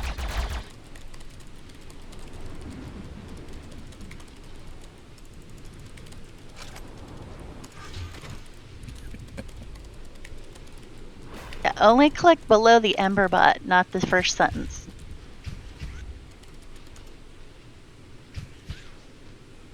I see you people clicking the wrong emoji at the top. I know who you are. Don't click the wrong emoji. It's a surefire way to lose. And don't multiply click the notepad because it toggles. You can take yourself out of the raffle. DH Yoko, congratulations. You win a catch-up pack. What you're going to do is send me a private message right now. Let me know that you want a catch-up pack and give me your Ember ID that you use on myember.com. Congratulations to all the winners. 3 lucky people are going to get those catch-up packs. Just remember to send me that message or it won't happen. All right, Grumps, back to you. I'm in chat right now because that's the new feature we're testing. People are asking about scrolling, sometimes not working. And I'm saying that we're going to actually be getting rid of the mouse cursor and relying on things like up arrow, down arrow, and page up, page down. Just because I think it's weird. Interestingly, you talked about you talked about World of Warcraft being the model for this. The thing is, World of Warcraft has a cursor. They have the cursor. Yeah, I'm thinking more. Yeah, I wasn't thinking because correctly. at first I thought you were correct. I thought it was because we were talking about how mostly you interact with chat through keyboards in World of Warcraft, which is true. But I completely forgot. Despite playing the game the whole time, I didn't realize you have the cursor. I don't know how that's possible. I didn't realize you have a cursor at all times and you do stuff with it. I know. It totally slipped my mind too. But how do they do it in Warframe? It's just pure keyboard, I think. You just enter to enter chat and type and enter to exit. Yeah, because I think it's really weird to get a mouse in an action game like this. It puts you into a mode. They say that you can use mouse. I don't remember. Does it enable cursor when you press enter in Warframe? You get a cursor when you press enter? Okay, we're gonna have to check it out. I haven't played in a long time. Is this like community false memory? You know, that thing where everyone remembers something different, even though it happened a completely other way. Yeah, when you press the default T, you open chat with T for some reason. And, that's a weird thing. And it does bring a cursor. But I want to know if there's have a certain modality to it where it doesn't open up the cursor in some instances. Like for example, when you're shooting, like when you hold in the action, right? Does it still do that then? I don't know. Well, we'll check it out. Because memory is a funny thing. I think we need to go check that out. But also the question is, how much would you want to do with the cursor? I mean, you do, as far as I can think, the only thing you would use the cursor for is to edit what you're writing and potentially copy something off the chat panel. So the question is that enough of a justification to even have the cursor? Yeah, I'm not entirely sure. There's something that we should definitely take a look at. All right, is that the chat thread up I see in Discord? Yeah, there's the feedback for the chat-enabled build. Shadow just posted the link. So if you have feedback on how the chat system works, ideas for improvement, even post Kickstarter, you know, what we should do for the launch version of chat, please go ahead and post that feedback there. We do read that. What usually happens is we have the community team help gather all the feedback into a massive document, and then we pour over that. So even though you might not see us respond directly in the forums, we are reading it. A lot of, I think, the idea that in World of Warcraft you sort of can play the game and chat at the same time.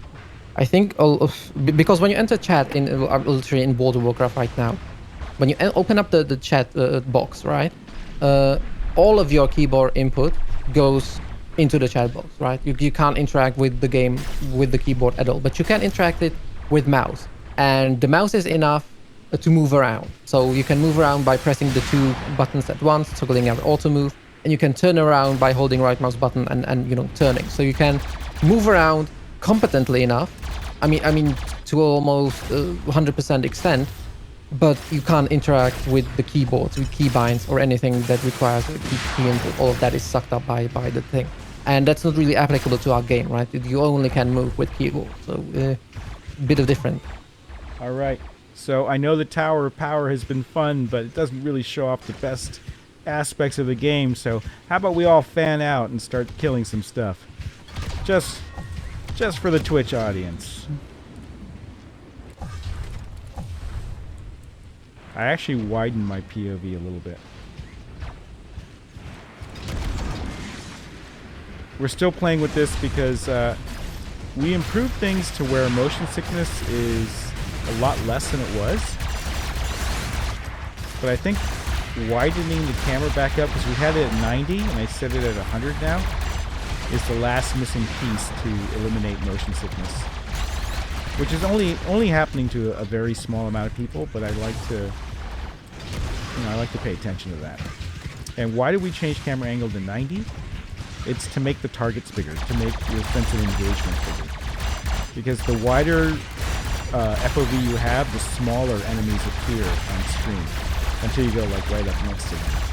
Then they look really big because they're right camera angle. Oh, I hate that. Every time I'm just doing ASWD and mouse, if I play in window mode like I do for stream, Unreal Engine will suddenly lose focus and resize my screen like I'm dragging it, which is really annoying. There are some options too, like in the interaction with in Blueprint, right? In specifically Unreal Engine, to lock the mouse to the window somehow, right? Like force blocking. But I'm not sure to what extent it works or desirable. I would have to test the modality of that. It's one of those really niche, esoteric sort of features that I don't know if we even have time to address. I can turn Discord off on the screen. Crazy Kitty was Crazy Kitty was asking me, why do you want to have Discord up on your stream? You forgot to move it away. It's gone now. That probably looks better. Looks cleaner. All right, so I have a question for the community. You know what's coming. You know that we're working on AI and Thumper Encounter. If you could choose one thing, and one thing only, that you would like to see improved in this demo, what would it be? And I'm watching Discord, and I'm watching Twitch chat for this. For those of you who have been playing this build, or even watching it, if there is one thing you would improve about it, what would it be? Improve the texture resolution on the Chad.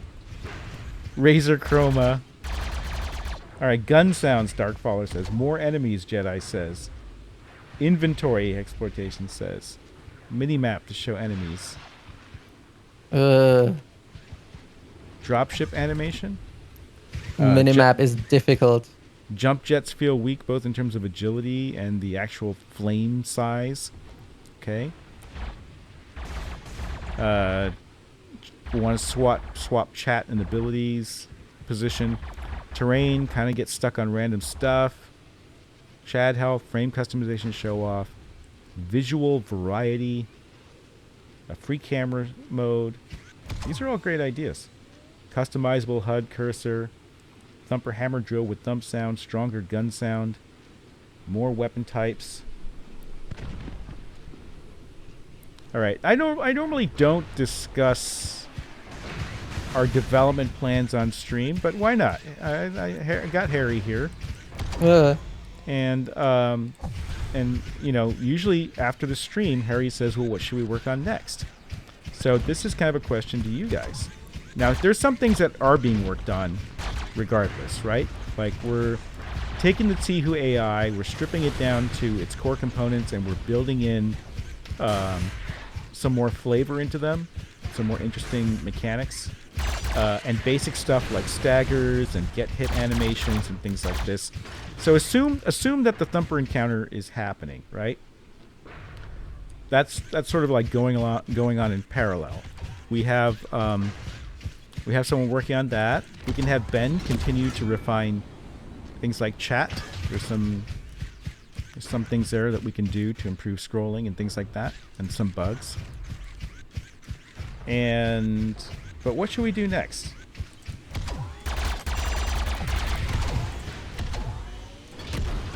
Thumper to stock. Thumper will never attack AI, right? He's always the passive. He never attacks AI unless there's a mini kaiju. Because then he has to deal with the mini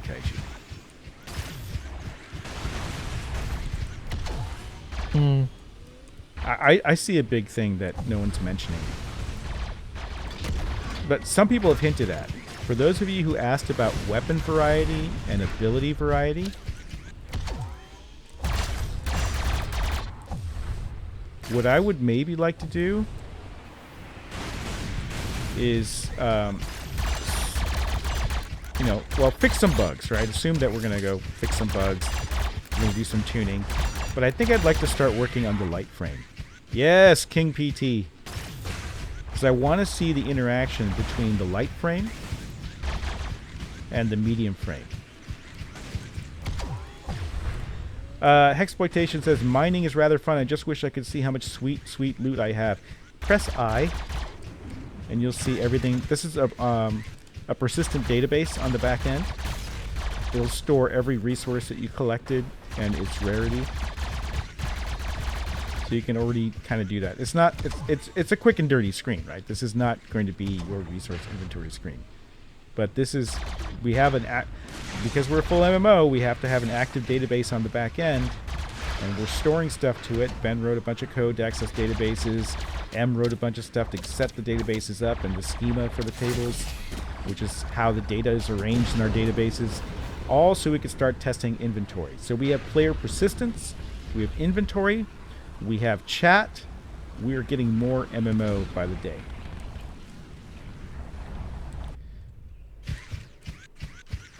But yeah, Harry, if I got you like placeholder art for the light frame, is that something we could like start working on? Sure. I'm just thinking about because currently I would have to do some code refactoring, basically move, isolate the things that are unique to the medium Omniframe, or let's ask this: what is the fundamental difference between light and medium Omniframe? I'm not saying like one is faster than the other.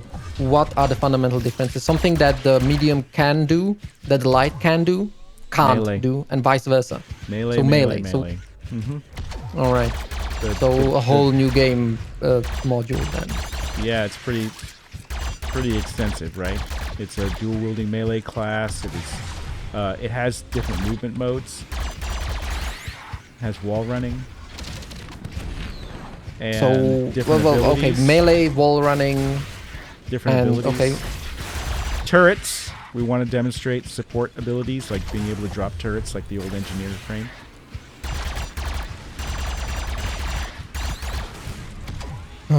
That's a big one. Gary's groaning. Yeah, sure. You guys are making Harry groan. See what you did? Shame on you. I mean, if I have a set goal and a set vision, then I can work, can put in time. Like just work however many hours straight I need to work to get it done. I can do that. It's just I need to know whether to do it, because melee is a huge thing. Wall running is even larger, and quote unquote like what abilities would it do? Because that's just implementing abilities that they're not necessarily fundamentally. It's just one ability in the game that you assign, and it's up to the game design itself what ability you assign what frame, right? It's just it would be the ability itself that's the issue. I think I would start with movement, because before we even got That's to not combat, ability. So just the movement stuff. Then. Just Yeah. ignore the abilities for now. if we and weapons, like just how we did it for the medium Omniframe. You guys are hearing real developer discussions right now where we're like, what are the pros cons of implementing this versus that first? Toshi says you should do fishing first. No, I said I would do Yeah. fishing. So if it's gonna happen, I'm not letting you touch my code. You haven't written any fishing code. Yeah, but how would you integrate it with the rest of the game? Well, okay, that might be a problem. Yeah, you would start touching my stuff, and I'm not letting you touch my stuff. I would begrudgingly allow Ben to do, and what he does, he does the Chad thing. Yeah, that was a mistake I made for the last time. Because of the Chad. Yes. Do not touch Harry's stuff, folks. Yeah, But- that's how you do. That's how you do team cooperation. You just forbid everyone from accessing your stuff. That's real sort of parallel development hours. And I'm kidding. You can whatever. Everyone can access everything. It's free country. Whatever. It's a free country. Oh man. All right, so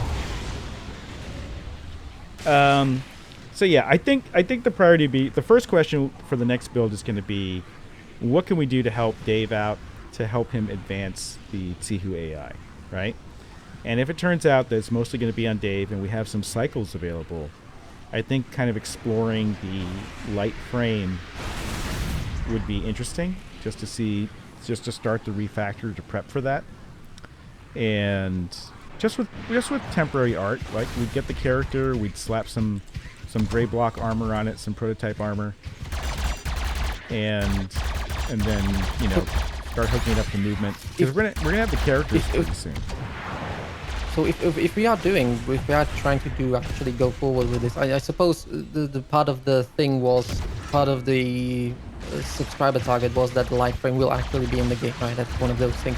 Yeah. We will have to do it eventually, right? Because Correct. it's promised. Eventually, Right. Eventually, or for Kickstarter? for Kickstarter. All right. So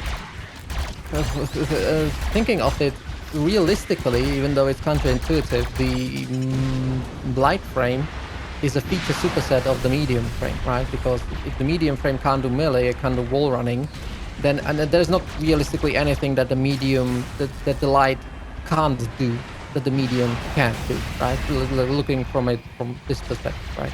I don't know if maybe the difference is like, okay, maybe the light frame cannot dash while it's in the air or something like that. Yeah, that's simply an issue of adding a flag somewhere, right? That's not necessarily complicated development. So I'm thinking possibly making the Omniframe class that we have it as we have it right now, the base class, and just light is going to be a superset of that. But that's probably going to bite us in the ass at some point. So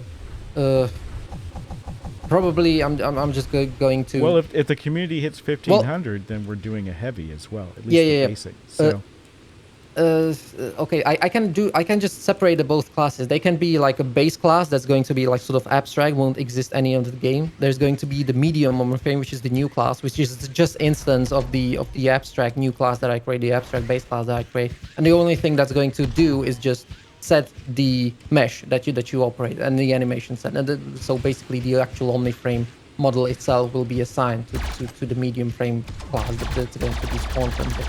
And the light frame class that's going to be inheriting from the base class, that's going to have the fancy stuff, the wall running and the melee things, and heavy is going to have at some point in the future whatever the thing is.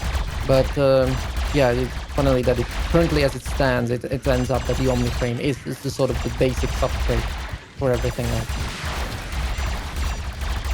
So Yeah. yes, it's doable fairly quickly. If I actually if I get into the zone and manage to do all the physics things required for melee and wall running stuff, which depends on drug availability. Just kidding. And banned from Twitch again. I'm not. Drugs are for. I'm not. Drugs are for losers? winners. Isn't One that of what this- these. Drugs are for winners. That's what arcade games used to say, right? Yes, I'm sure it is. All We right. seem to be experiencing technical difficulties. Our developers have lost their minds. It's all because of emoji support. Is there like a weed emoji or anything like that? No. Because that would get us into trouble, right?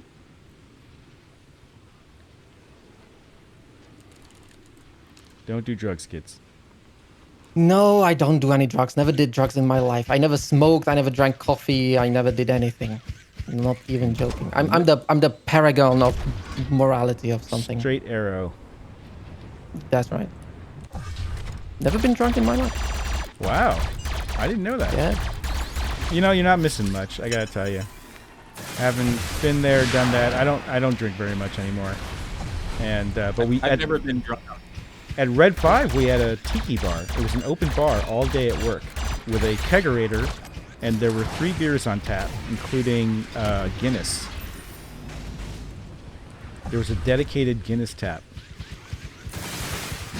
And we had the honor system. It's like, don't be drunk at work. And for the most part, it worked out pretty well. And as soon as Blizzard found out we had one, they got a margarita bar. Do you know where we both got the idea from? This degeneracy? Anybody know? South Park? Pixar. Pixar's Animator Bay has a bar. And when I was down there, because it's in a private area, you know, deep in their offices, I said, how do you get away with this? What does HR say about the bar? And they all said, what bar? So I got my answer. It was, don't ask, don't tell. Toshi says, IV drip.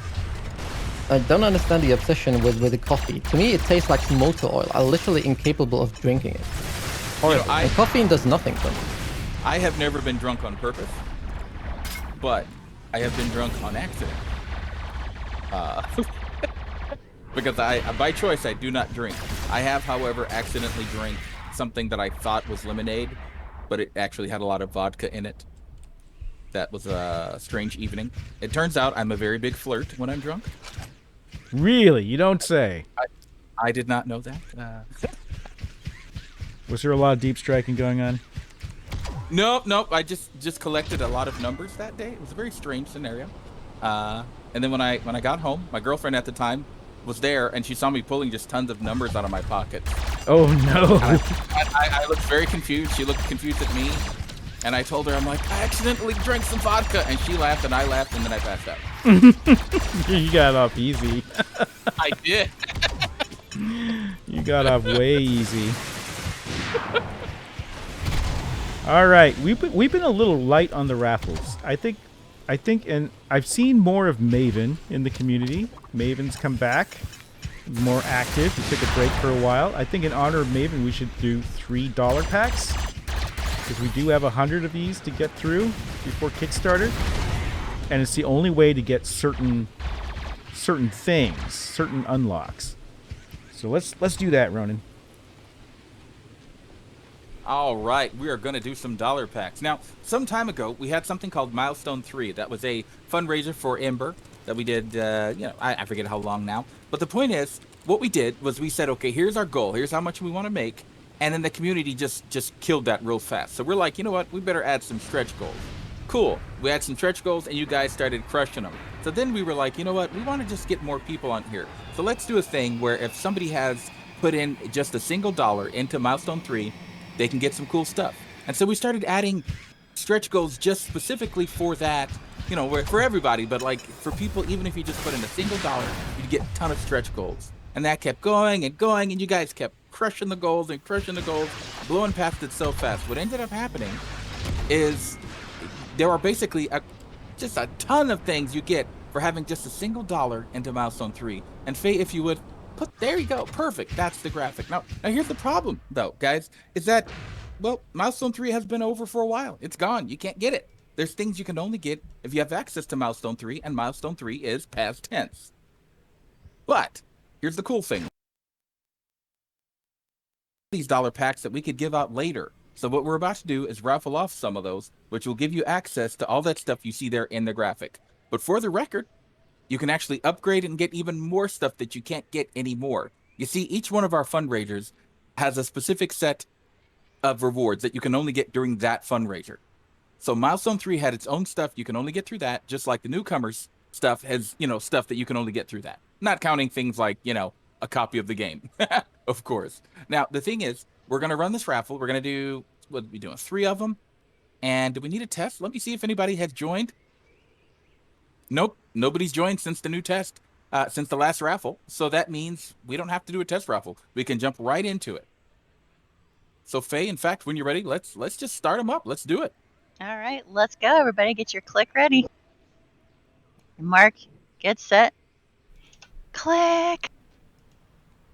All right, please join us on Discord for the raffles right now. We are giving away dollar packs that have unique gifts and stretch goals that you can't get anywhere else.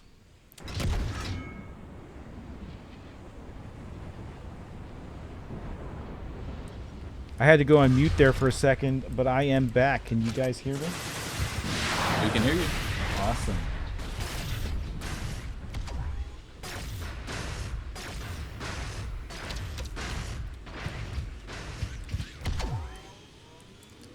Hey, Ghost Rider, congratulations. Congratulations, Ghost Rider. What you're going to do is send me a private message right away. Let me know that you won a dollar pack and give me your Ember ID that you use on myember.com. You know what, guys? Let's go ahead and jump into that second one. Let's do a second dollar pack. Let's keep it coming. Let's go. On your marks, get set, click.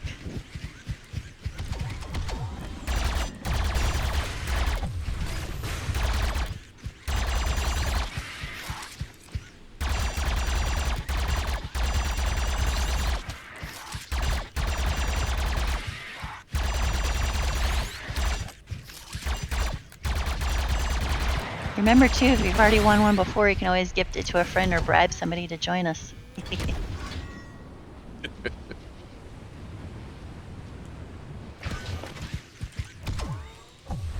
Joey D! Joey D9. Congratulations. Congratulations, Joey D. I want you to send me a private message right away. Let me know that you won a dollar pack and give me your Ember ID that you use on myember.com. Okay, let's do oh, whisper. All right, let's do the third one. All right, get set, go.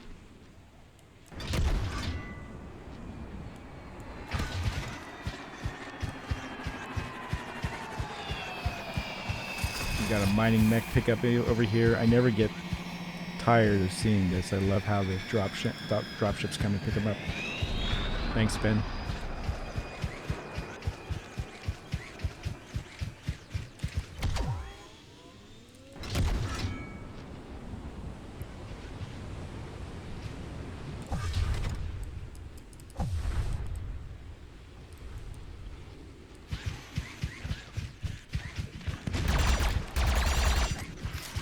Hey, Hyper, congratulations. All right, Hyper, you win. What you're going to do is send me a private message right away. Let me know that you won a dollar pack. And, of course, give me your Ember ID that you use on myember.com. That is all three. Grumps, back to you. Awesome. All right, that is three packs, $3 packs. And remember, those packs are upgradable to full backer status. You just pay the difference, and you can go download the builds and join us and spam chat emojis and help us test chat here. Test chat. Still working. You know, we had a bug for a while where the chat would stop working after 30 seconds. Some would call that a feature for me. People want a catch-up pack. I see people asking for a catch-up pack.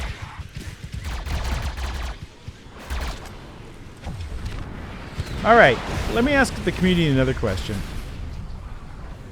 What ability do you want to see from Firefall in the Kickstarter demo? We have a couple of them. Turrets.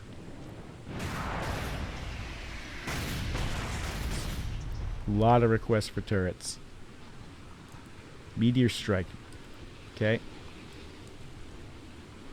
Chad mode. We have Chad mode. There he is. Bunker buster arm cannon. A controlled flight missile launch from a mech. Yeah, that's a good idea for like the heavy or something like that. Like a tow missile. Or like a TV guided one. Probably the ground dash, or because we want to rework the afterburner, right? Since it's Yeah, afterburner's a little useless right now. I mean, it's faster now. It's too fast, but you can shoot straight up in the sky with it. We might have to make it vector dependent, but it looks like turrets overwhelmingly are the thing. all right. That's another quite large gameplay framework. All in a day's work. Anti-material cannon for the heavy. Remote controlled stuff like spiders.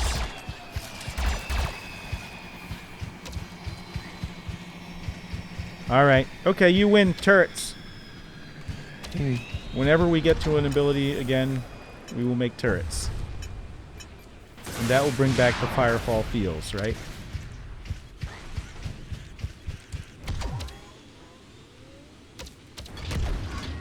Rocket turrets. Oh, now we're getting fancy. I want to upgrade my turret. It needs to walk around, and I should be able to talk to it and have AI conversations.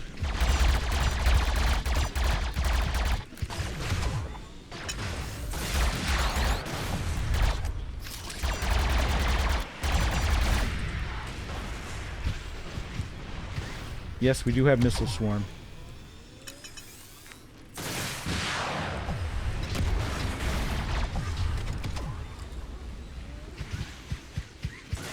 Spider bot turret that walks around.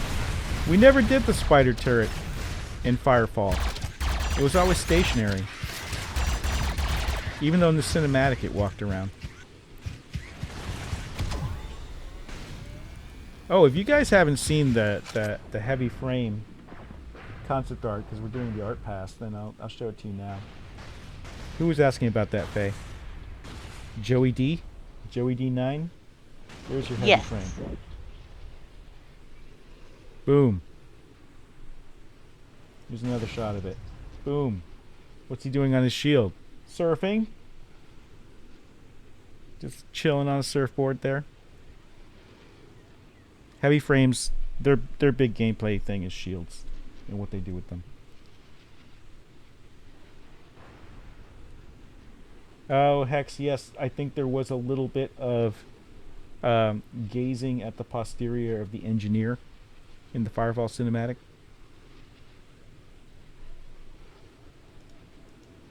And then, since we have some new people, here's the re-envisioned medium frame that's coming.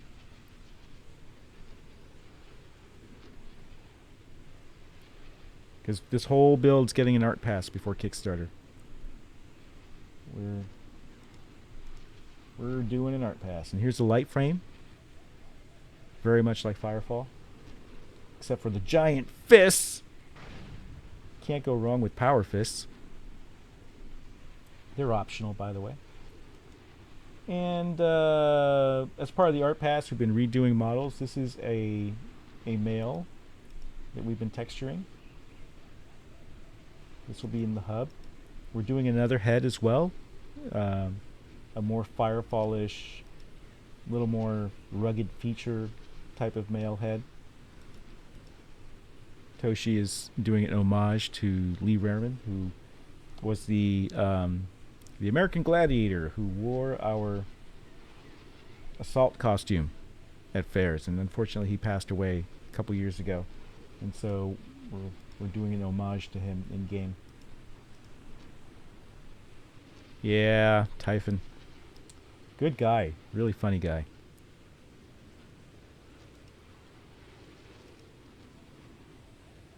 All right. Any questions from the community for us?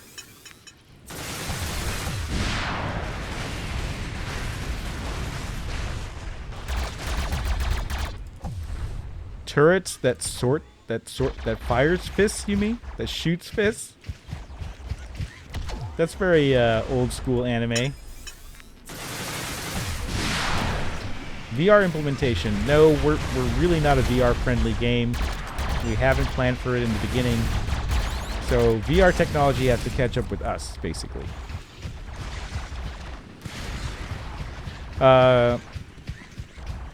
Kavas Masta asks, what's the vision for melee combat, camera, and lock-on wise?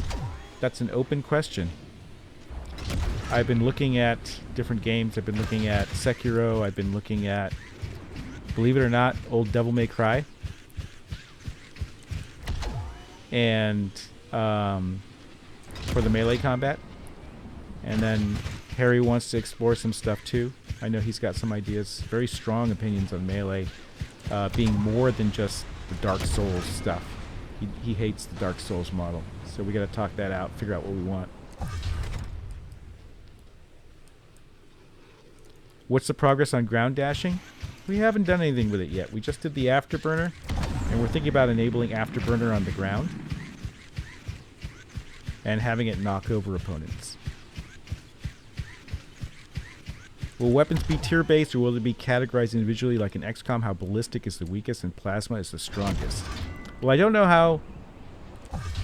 the tiers don't work by energy, so it's not like tier 4 is plasma. You'll get plasma fairly early, you'll get kinetic weapons pretty early, and the way it works is that there's different vulnerabilities to energy versus kinetic weapons, as well as splash damage. So some things are more susceptible to splash or not. Unfortunately, it's not something we can demonstrate too much in Kickstarter with only a couple of enemy types, meaning let's see who. But you know, that's the type of thing that you see in the vision book that will be in the main game.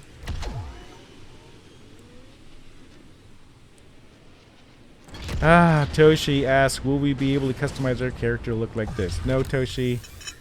That's just for me. I look like that.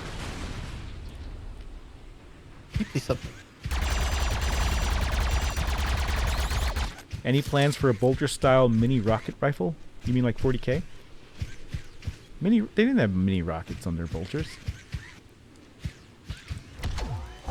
Bolters are bolters. You have bolter, you have heavy bolter, and then you have rocket launcher. That's a different... They shoot gyro rounds, yes. People keep telling me our guns need to sound like they do in the 40K Astartes fan movie.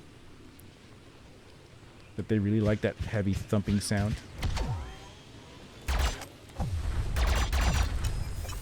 Someone suggests rocket fists for the heavy. That would be funny if we gave them retro weapons like that. And like a beam that shoots out of their chest or navel. Oh, would the light frame be able to rocket punch? I don't know, that'd be kind of funny.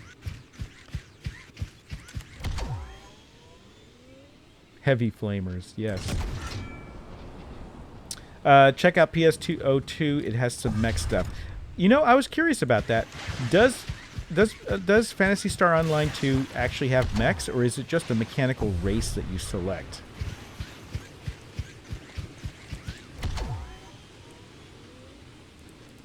It's both? So in certain missions you do get a full-on mech? And is it like getting a Skell in Xenoblade Chronicles X? Did I say that right, Ronan? You did! Finally got it right. Feels like Armored Core. Okay. If you have... Yeah, I'm going to search for a gameplay movie for PSO on Phantasy Star Online's mech. Because I thought it was just a mech race. And I was like, well, how's that work? I know there's a mech race, though. I mean, right? You can choose a mech, sort of like mechanical playable race. Yep.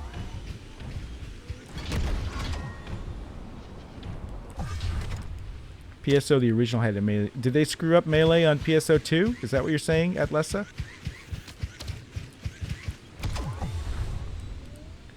Benevolent Brow says, yeah, the mech race is Cas Casail. Okay. And if I search for AIS Vega, then I can see the mechs in Phantasy Star. Is that right? So I'll go to YouTube right now. I'll go to PSO2 AIS Vega. Oh, are these space missions? It kind of reminds me how they do it in Warframe. But they have a different gameplay mode for them. Not the mechs. In Warframe, like when Archwings first came out, right?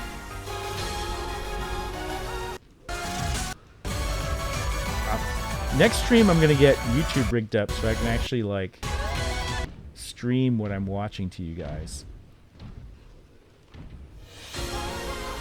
Okay, all I'm pulling up is music. Where's the gameplay footage from? Okay, AIS Vega piloting Operation 6 Angel.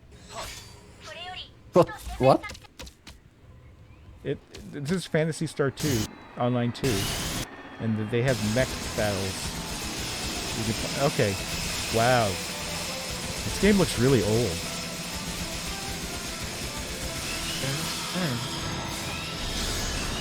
And the mechs are very floaty, like Japanese style. It is old. Okay. And yet it's still going strong. How many players do they have?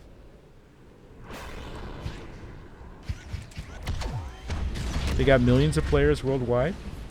So they're doing pretty good. That's good for us. In the East, it's huge. Yes, Giga, we're at 140 minutes. This is actually our 8th stream, which means we officially qualify for, what is it, affiliate status or whatever it is? But people are telling me not to do it because you have to sign some sort of onerous contract and and promise to be exclusive to Twitch or something like that. But today's a special day. Today's to qualify. Today's where we qualify to be an affiliate if we ever wanted to do anything like that, which I'm not sure we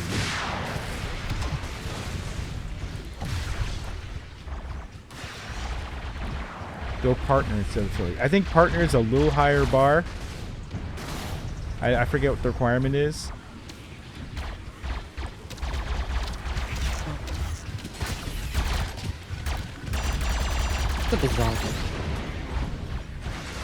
Toshi says to me, yeah, we can do hot tub streams now. Woo!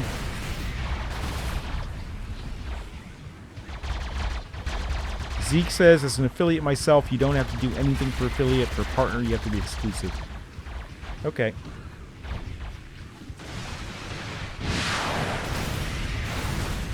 Affiliate has its benefits, easier to monetize. Well, what else do you get besides monetization? Do you get, like, better placement in the algorithm, or, you know, because I'm interested in, like, building up viewership, building up the community, that type of thing.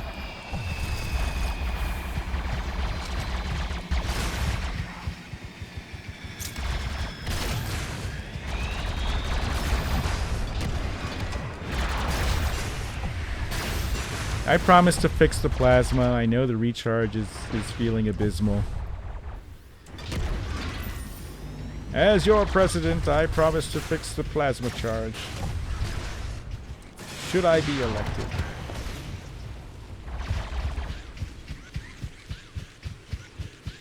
Oh, Harry, you gotta play Devil May Cry. 2 words, gun juggling. I'm not...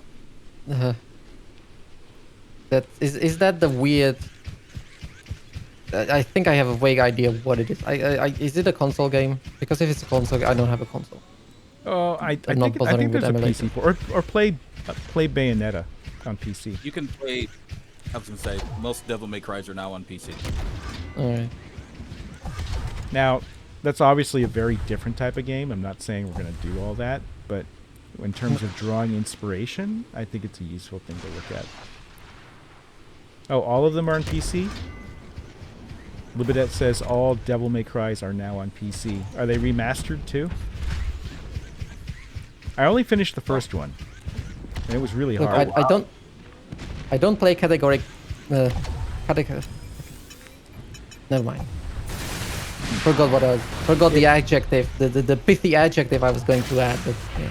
Basically, if it requires a console controller, Harry's gonna hate it from the start. Categoric abject weep shit. I'm not playing categoric abject weep shit.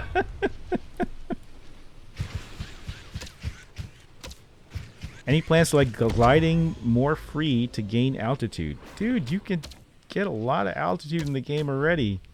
You want gliders to glide up? That's not really how gliders work.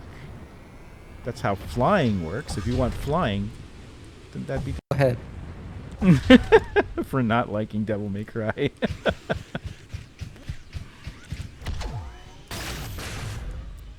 Updrafts like in Firefall. Yeah, I have an idea for that. I actually want updrafts, and I want to convert the current jump pad deployable into sort of something like a geyser that you fly over and gives you an updraft. Now that sounds awesome. All right. Well, I think what we'll do for now is we've got Harry's wheels turning on the light frame and what will eventually be required to do that. I think we're going to get with Nzul and talk about the support he needs for implementing the next step of Sihu AI. That's right. I forced Toshi to play Anthem. Boy, that was a rage moment. So it's only fair that Harry, you have to play Devil May Cry. That's what they're saying. Yeah, right. Devil May Cry is actually a good game, though. Mm-hmm. You're like, sure, whatever. It's Yeah, console crap. to be honest, I'm not actually. The problem is I don't have much experience with melee systems. I have some vague, formless ideas of what I would want the melee system to be, but that it's going to be, because I'm approaching it from mostly unorthodox standpoint. I don't think of it in the concept of input centered around controllers, right? Because all of these games are centered around controllers. You have your camera lock on and off you go. What I was thinking about was doing something with the mouse and utilizing mouse in a specific way with the melee system. For mostly around using mouse to describe the slashes, sort of like that, right? Like But the thing is, no, you don't do that. Actually, I did play Dishonored. That's one of, no, but Dishonored doesn't do much of that. Only in terms of like there's a game that does follow your mouse for like sword strikes and stuff. I mean, in Dishonored, it does in Dishonored it does it insofar that it just rotates your character, right? And the sort of the slash detection sort of happens to travel along. So even in something like Dark Souls, what you can do is when you rotate, sort of the slash travels with you. So you can, if you have something like a halberd, right? That's most visible in that. When you have a halberd in Dark Souls, you can turn around and you get more of an arc on it, right?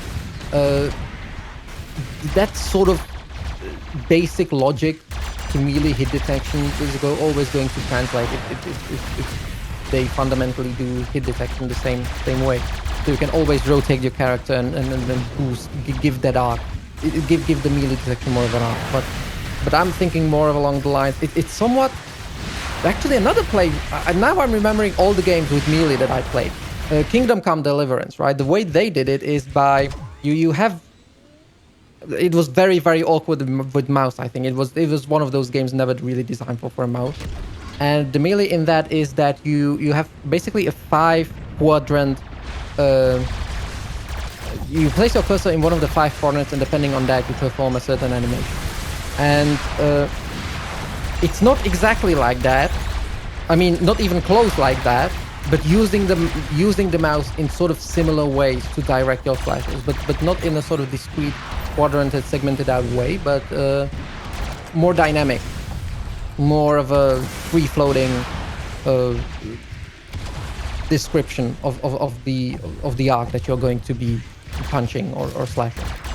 I'm literally making this up as I go. I don't know if this is even vaguely feasible or even vaguely fun. Maybe we'll just do weapon lock and press button to execute said animation.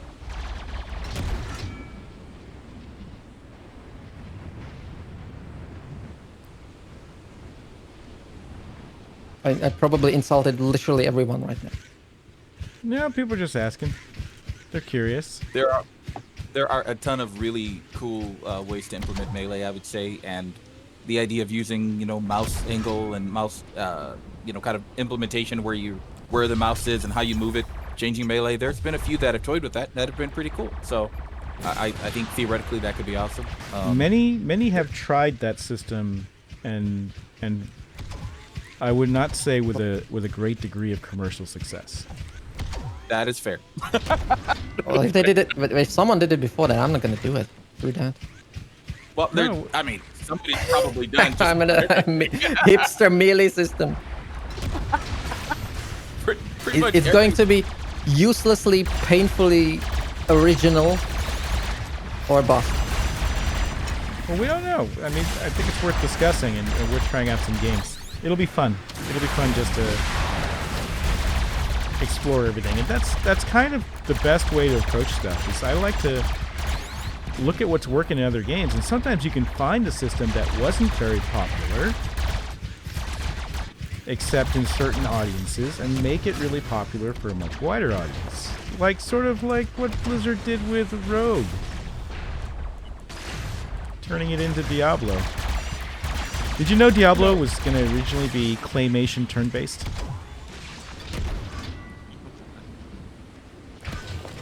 Yep. Roguelite, claymation, and turn-based. That was the original vision. And they actually implemented it. And then it was like, you know what? We should really go real-time.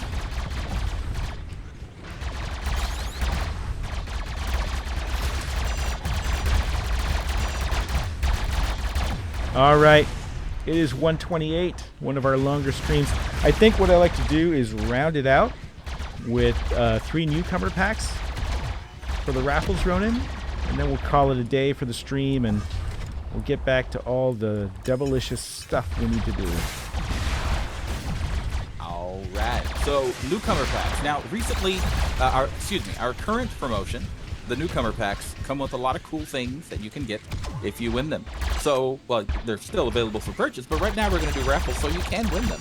And in fact, Faye, go ahead and let's show let's see, so the Forerunner. Let's show what the Forerunner is, and we'll give away 3 of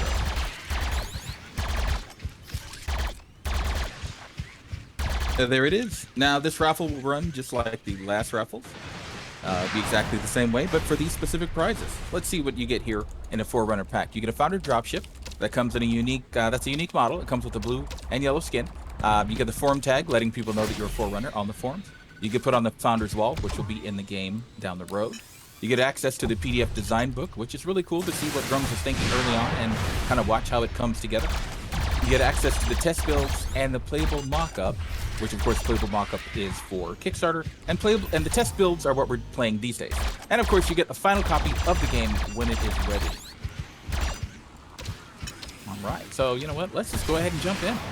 Let's do one of these. Let's do it. 1 second, I just saw a new person arrive. Let's give them a second to hop into voice chat here.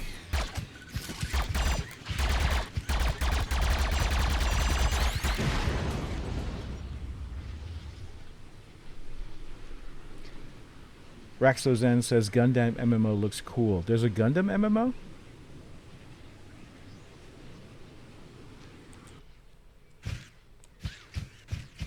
I didn't know there was a Gundam MMO.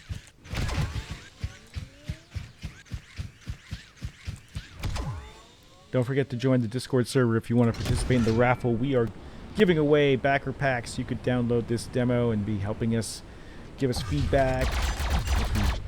Rough out all of our gameplay systems here. Demon Slayer, I remember Rune Classic, the old school Rune. That was awesome. I loved that back in the day. Kind of an odd one to bring up, guys. Did anybody play The Darkness 2? No. Okay, so they had these weird kind of dragony snake things, and the way the melee worked is like the direction that you were kind of moving the cursor would affect the melee. So, for example, Devil May Cry's big famous knocking enemies up into the air, you could do that by kind of panning up and hitting melee. It would knock an enemy into the air. If you did it downward, you would smack them down. To the side, you could kind of throw them to each side. It was kind of an interesting thing, and it was just kind of a tertiary addition to the gunplay. It wasn't its own mode, at least not in single player. But that's another one, kind of to just mess around with for a minute and see how it feels. The problem with all of this is that any kind of satisfying melee system is going to require almost as much animation work, if not like order of magnitude more than the actual coding stuff, right? Indeed. Almost procedural. And unless I learn how to do animation things, which I don't know if I can. The good news is We have to change someone to the animation table. We have 2 animators, and I just got stuff to get the mocap suit up and running again. And I have three animators if you count someone to process animations. So I have found more people to help us on the animation front. And we're going to be doing that with the team who pretty shortly. We have some additional animation states that we're cooking up for them.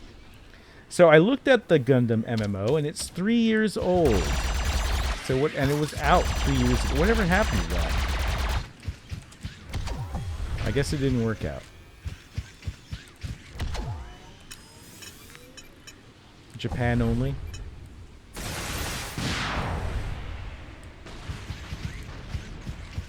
Yeah, Rasco, the environment is vaguely Firefallish on purpose. And the enemies remind you of X-Steel, or the bots? Oh, you mean these frames. Except X-Steel was more arena-based, right? And this is open world.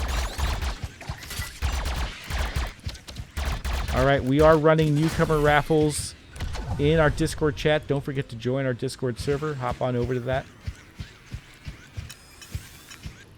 And we are ready for the raffles if you are. Let's do it. Okay, Faye, first raffle. Bring it. All right. First Forerunner pack is up. And click. Remember, folks, do not post while this is up. Give everybody a chance to see it. We don't want it to scroll away and get lost. For the new folks who just joined the Discord, click on the pencil emoji that has the pencil and the notepad only one time if you would like to enter the raffle.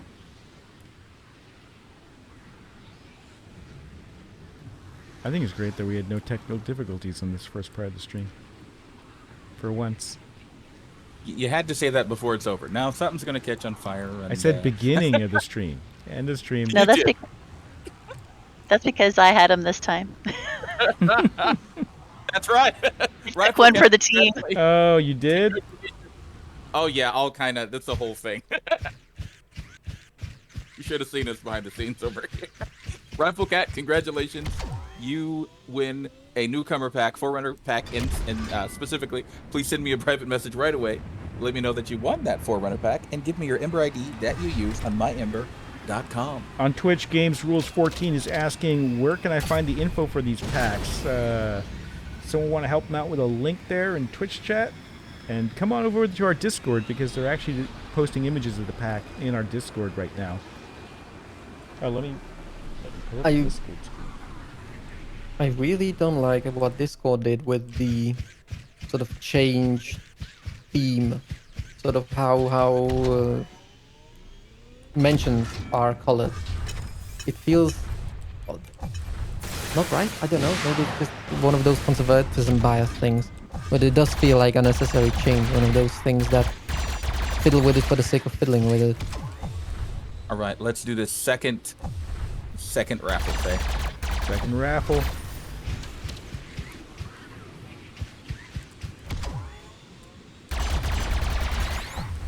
All right, here we go. Get your click ready.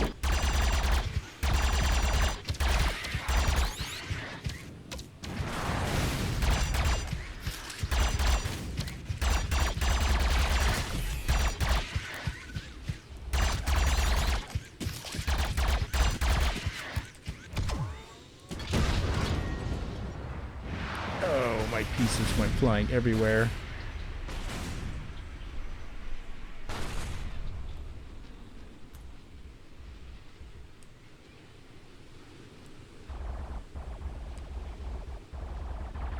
Eric's, congratulations, you win a Forerunner pack. Please send me a private message right away. Let me know that you won a Forerunner pack, and of course, give me your Ember ID that you use on myember.com.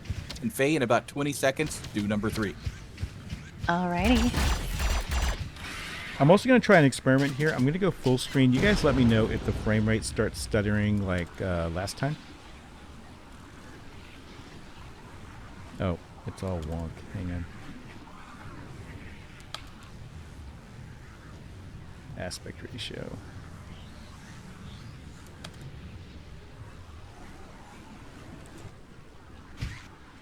Edlessa is showcasing those really cool emojis, some of which were made by our community member, Heiny Snow, who let us use those as emojis.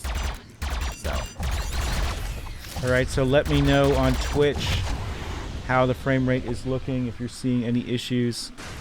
I'm testing going full screen so I don't get the mouse lockout stuff, because I'm having real issues with that, with losing mouse focus.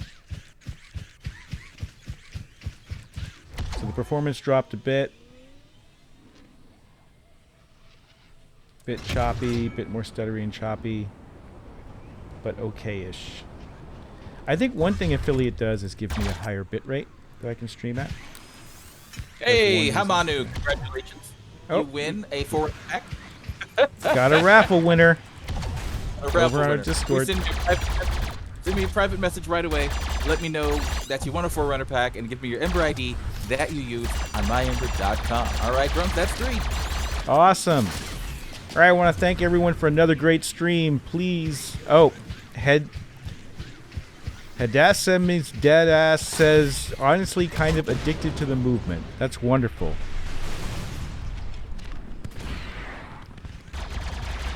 I hope you meant our game and not Gundam Online MMO. Which game were you talking about? We were talking about Gundam MMO, and we were talking about this one. If you're complimenting the movement, I hope it's our game. All right.